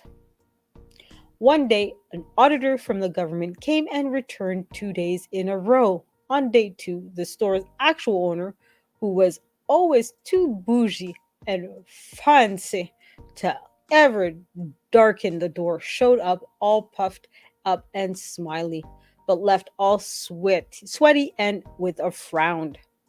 Then it was time to meet the lawyer. Bum bum bum. The government made them pay accumulated retro overtime with interest to every employee they'd ever done this to. They had to put notice in paper, which I know was humiliating for such a country club snoots. There was a big fine also. I don't know exactly because I left to go to grad school. I heard two longtime employees hired the lawyer and sued not only the store but the owner and that condescending office managers individually. Bottom line, if when I brought it to her attention, the office manager had said, oops, and pay me my $192 instead of treating me like a child, they would have saved themselves around $50,000. Cheaters suck. Cheaters suck, especially rich ones who take advantage of their workers. So that's the end of that story. So as you guys can see, you better pay your employees what is rightfully theirs. Because as you can see, $192 turned into $50,000. Now, I also found out through these kind of petty revenge, nuclear revenge, that there is also something called tree law. I'm not too sure about the exact details, but I imagine that it depends on each state or province that you live in. But apparently, in many places, trees can be very valuable and are protected pieces of property. So if you have a particular tree on your ground, if somebody cuts it down without your knowledge and most importantly without your permission, they can be fined several hundreds or even thousands of dollars for doing so. So please, guys, if you do want to cut down a tree, make sure you do it extremely lawfully. Okay, so excuse me. So look up the tree laws in your particular city, state, or even federal, because sometimes it is a federal law. So make sure that you do it the right way because it could potentially cost you hundreds or thousands of dollars if you cut down a tree without the proper paperwork, people, etc. Right? So please don't get yourselves into trouble over a tree out of all things. All right. If there's anything I've learned through Reddit is you don't mess with money, you don't mess with kids, and you don't mess with trees. Okay. Those are the three things you do not mess with no matter what. Okay. So be very careful with those things when you need to deal with other people's kids, other people's trees, and other people's money. Okay. Be extremely, extremely cautious. So, I don't know if you guys want me to continue reading other stories or if you guys want me to go back to Santa. We'll go back at least to Santa for a moment. I see that he's working up his way through South America. He's making some good time. So as you can see, he's still in Argentina, but Argentina is a pretty big country. So it's normal that it's going to take him some while to get up South America. And let me know, guys, how you're enjoying my new microphone. I hope that you guys like the sound of it. It's a relatively decently priced microphone that I got through Amazon. Was easy to install. It's one of those, basic ones that you just plug in through a USB on your computer. So far, I'm personally very happy with it. But do let me know, guys, what your thoughts are so far as well for the poll. Two more people voted, so now 75%. So three of you said yes, that Home Alone is a Christmas movie, and one person said no, it is not. So overwhelmingly so far, it's a Christmas movie. I like this little picture on the Google Santa Claus track. This is, of course, an image of, or the one that was just shown before, was an image imitating Napoleon. Je suis Napoleon. I always imagine Bender saying that, Je suis Napoleon. His little infamous pose on his horse rearing back. So that's an inspiration to the photo that was there before. So that's a nice little thing too I like with Google is that they'll adapt a lot of pictures and animations, and they have a lot of staff doing all these little GIFs and videos and so forth. This is a nice little one with, of course, Rudolph with a little boat in a gondola and so forth. And of course, you have this one now again with Santa and several arms, etc. So it takes a lot of time and effort to do these kinds of things, and of course you have to get it approved by so many other people as well. So it takes a lot for these little pictures and gifts to go through. And so far, Santa Claus has gifted he's getting close there, nearly 6 billion gifts. So there's still 2 billion, sorry, not 2 million, 2 billion of us that still are waiting for our gifts. Come on, big guy. Where's my gift? I know it says 2.5 hours, but damn, come on, man. I want my gift. I've been naughty all year. I deserve this gift. Come on now. I can't keep waiting for my gift here. Come on, Santa Claus, be nice. But no, of course, I know I'm just getting a piece of, lump of coal this year like I did last year and the year before, which is absolutely fine. It is what it is. Oh, now we have Mother Claus making a scientific experiment. Oh, they're on a lonely island here. Are we going to see Wilson? Oh, the Santa Claus is getting some stuff at the groceries. I'm looking, of course, at the pictures at the bottom left. Oh, he's getting a ticket. Oh, no. Claus, what did you do? And he is Canadian. How can the police give a Canadian a ticket? I mean, we're so nice. How dare Santa Claus give us tickets? Or no, the police give... Anyways, I misspeak as usual. Nothing different about that. So let's see here what else we can talk about. So of course now Santa Claus is at Montevideo in Uruguay, and he'll be leaving in 20 seconds. So I guess there's quite a bit of people there, and he's sending the gifts down the chimney. I thought he went down the chimney. What's going on? Is he cheating? Is that how he's doing all those so many gifts and such a? He's just dumping all the gifts down the chimney. I hope none of these chimneys are have a fire going or anything, because I have a funny feeling a lot of parents and families will be waking up to gifts being burnt down in the fires. So hopefully nobody has burnt gifts tomorrow morning when they wake up. So now he's on his way to Cordoba, Argentina. He'll get there in 30 seconds or so. So hopefully those children will be opening up their gifts shortly and are happy with what they got. And like I said before, I really like the fact on the bottom right, you see these pictures of the cities that you're in. And a lot of them have very beautiful towns and decorations. From what I'm seeing about Cordoba in this picture, it seems like a very beautiful city to go visit. And I'm definitely very envious of those who are on the wealthier sides when they want to go to vacation to just grab their stuff and go, right? They don't have to worry about how much is this going to cost, where we're going to stay that's affordable, etc. They just pick up and get going, right? So that's always a good thing for them. So yeah, next time maybe save up my money for the year and we'll see where and what I can do. So yeah, we're getting closer and closer to, of course, the 6 billion mark of gifts given by Santa Claus. So he has about another 2 billion or more to go through. So hopefully he'll get to us soon. Now, obviously, I won't go to the full end of it. So there will be many people who will sadly not see through my video their gifts being delivered to them and or to others.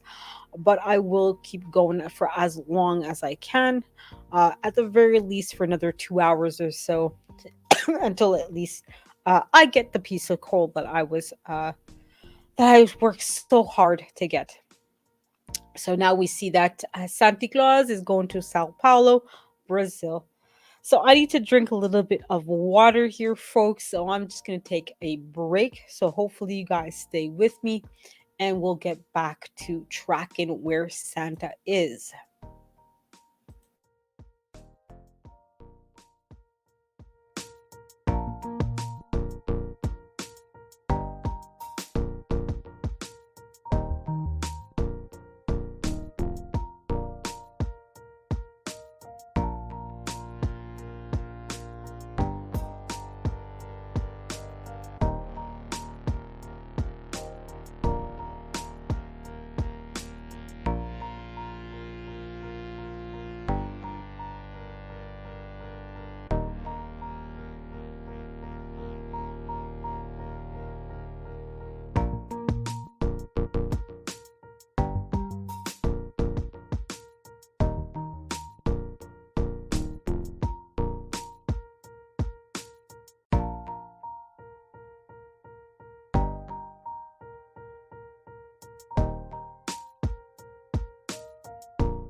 Hello, everybody. I'm back for a little bit. Hopefully, you guys are enjoying this episode and watching Santa Claus delivering all these gifts. Obviously, right now, he is in the Caribbean. So, he went through Trinidad and Tobago, the homeland of my adoptive mother, and he went to Grenada, St. Vincent, St. Lucia, and now he's in Barbados. Eventually, he will make his way up to Martinique, Dominica, etc., and the rest of the Caribbeans. In approximately 2 hours, he will be visiting Montreal. So hopefully, you guys will still be around. But I'm back to going in silence. I hope you guys don't mind. This is pretty rare that I have a silent video. That's also why I'm trying to intermittently come in and talk, but overall, this video will be silent. So hopefully, you guys are enjoying it. Have a great one, guys.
So I'm back again here with you guys. So I hope that you guys are enjoying this. We are right now still in the Caribbeans, but near the of it. So obviously, we are now headed towards Cuba, Haiti, etc. But we will eventually be getting to Florida. We're creeping slowly but surely to the Lashes Journey territory. She's obviously in Florida, but she may not be in this part of Florida that we're going to be going to. So we'll see. But we obviously are heading towards Florida. We'll be getting there shortly. And in about an hour and 40 minutes, an hour and 45. Santa Claus decided to skip all of that part. I guess we're not going to Florida at all. I guess that's going to be some other time. It looked like he was heading towards there, but guess we're out of luck. But yes, it seems like Santa Claus has decided to do a beeline and go to Canada. Looks like he's coming straight for Canada. So it looks like never mind for the US for now. No, screw all of you. No, I kid. I apologize for my French, but yes, it looks like he is headed towards home. It looks like he's going for the North Pole, but no, he's probably, by the looks of it, going to Greenland and a few other places there or nearby. There's, of course, a few cities. Yes, Greenland is where he's headed towards. Kind of weird that he didn't go there as he was leaving Europe. Would have made more sense, but hey, it's Santa Claus, and who am I to question his logic? So, looks like that's where he's headed towards for now, and we'll see when he will arrive to my beautiful city. Like I said, at most, we're gonna keep going until he's arrived in Montreal. Hopefully, you guys don't mind this silent live. Now, obviously, the silent parts, don't be afraid to fast forward, guys, or skip those parts, or 1.5 times the speed of the video to skip over. And I did try to at least a few times to read out some stories and so forth and make it a little bit more entertainment. But this was an impromptu live that I decided to do at the last second with no real preparations for it.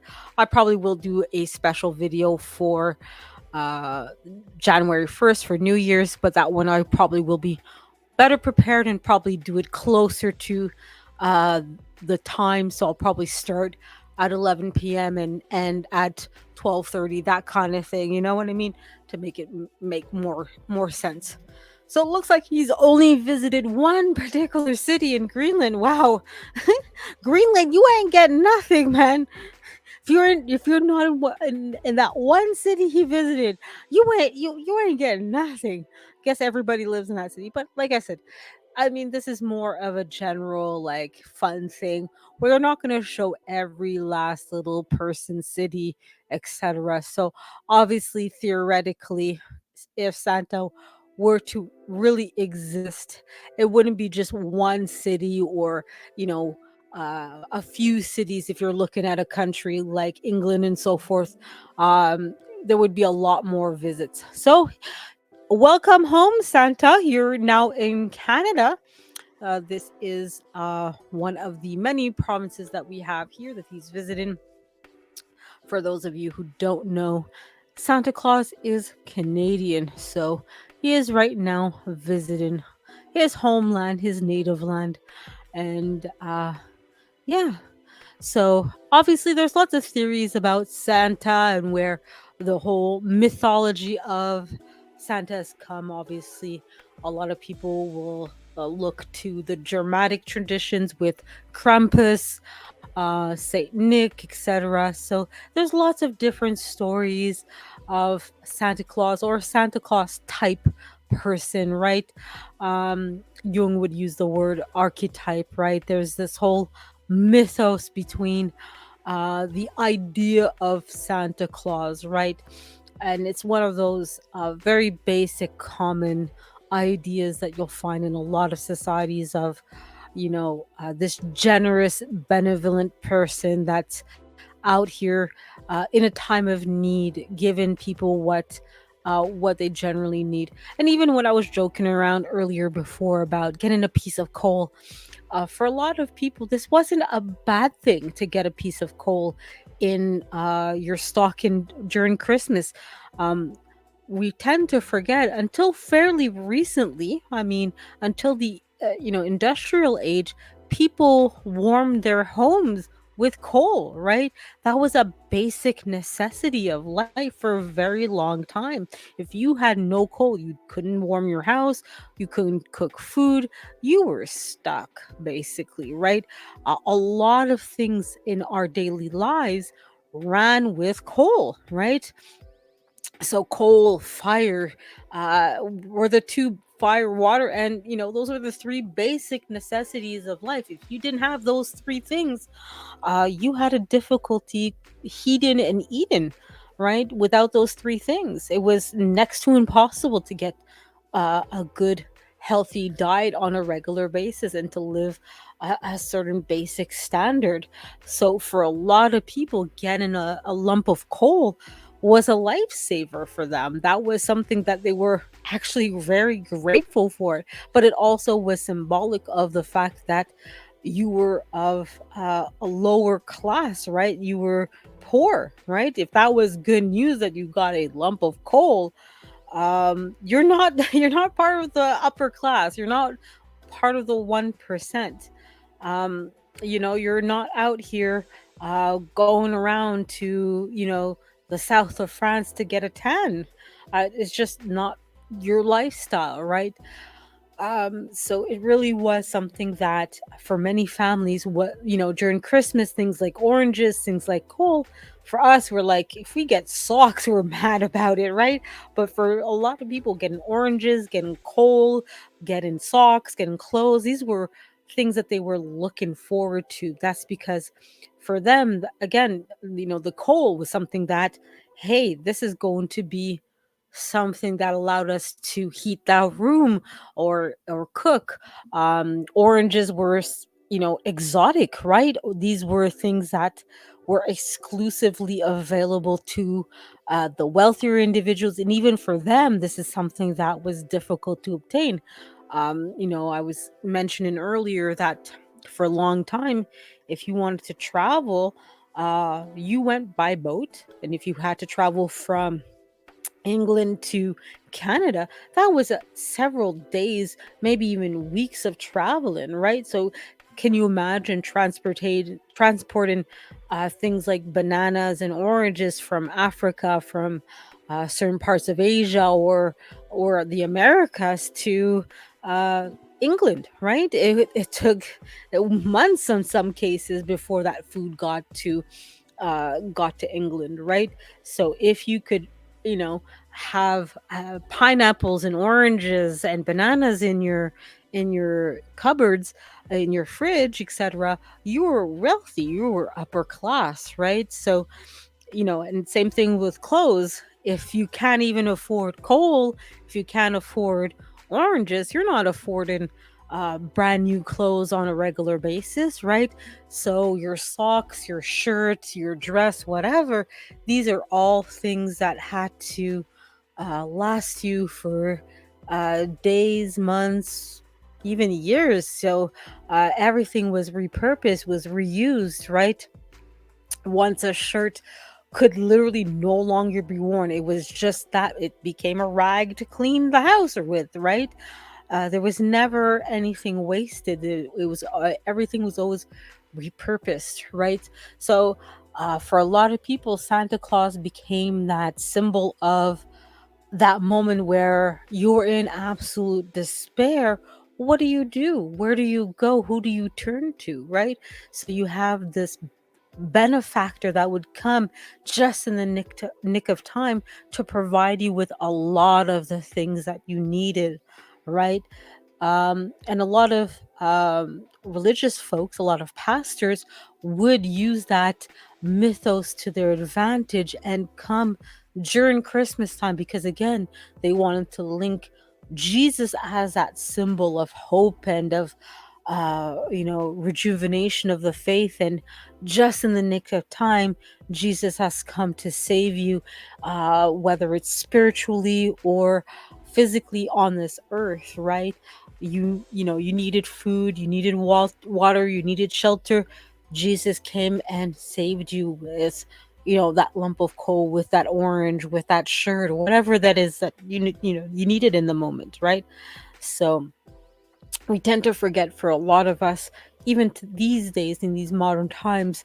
That's why for so many, Christmas is so important, because of the symbolism that's involved, because of everything that could happen, right? The positive things, the potential of, what could happen for you or for your family that needs it. Anyways, we'll take a little break again, guys. As you can see, he's inching his way closer and closer to Montreal. He is now deciding to maybe go visit finally the US a little bit, probably the Northeast, before he comes to Montreal. So I will be paying attention closely to see as he's coming closer and closer to my hometown.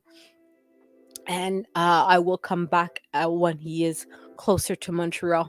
All right, guys. So hopefully you're enjoying this. Hopefully you guys will stick around with me for another maximum an hour and a half. And sorry, excuse me. And hopefully you guys enjoyed this video. So as like I said before, as soon as we get to Montreal, I won't stay much longer. So hopefully, if you guys, your city has been visited already. If it hasn't, like I said in the chat, you'll see pinned is the Santa tracker. But if you open a Google page, it should be at the bottom saying, "Hey, track Santa, come on." So you'll be able to open the page one way or the other through that. But I think if you just Google search Santa tracker, it should come up as well.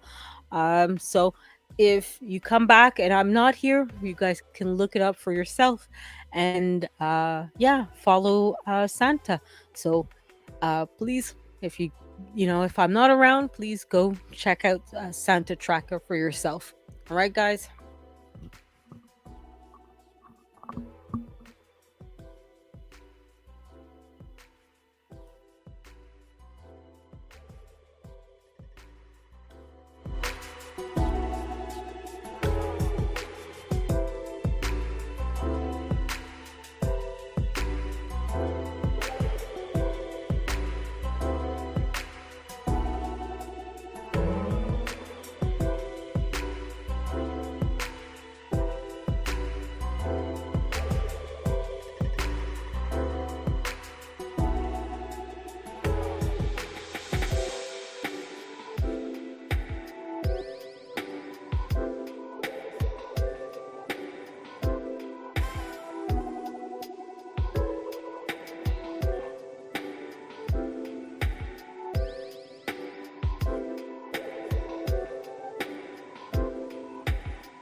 Hello, everybody.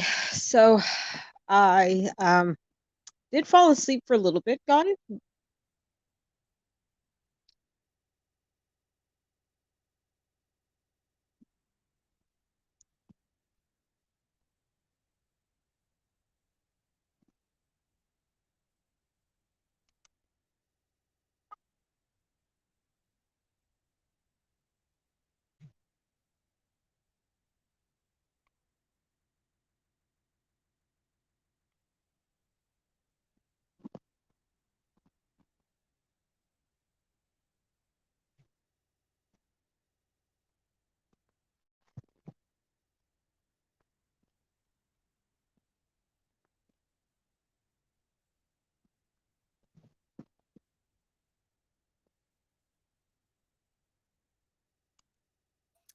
Hello, everybody.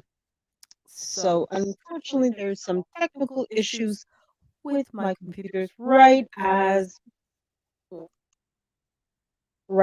of course, I was arriving. Santa was getting to the city. My computer decided to freeze on me. So I'm just gonna try to give me a second here.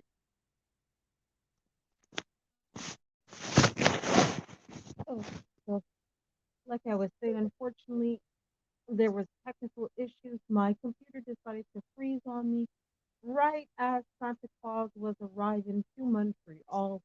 So I didn't get to show you guys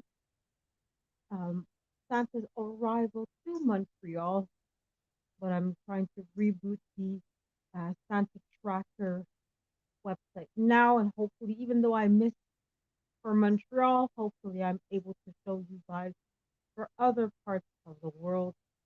So it's unfortunate that I was unable just because my computer decided. I literally thankfully got up in time, but my computer froze on me and took several minutes to reboot.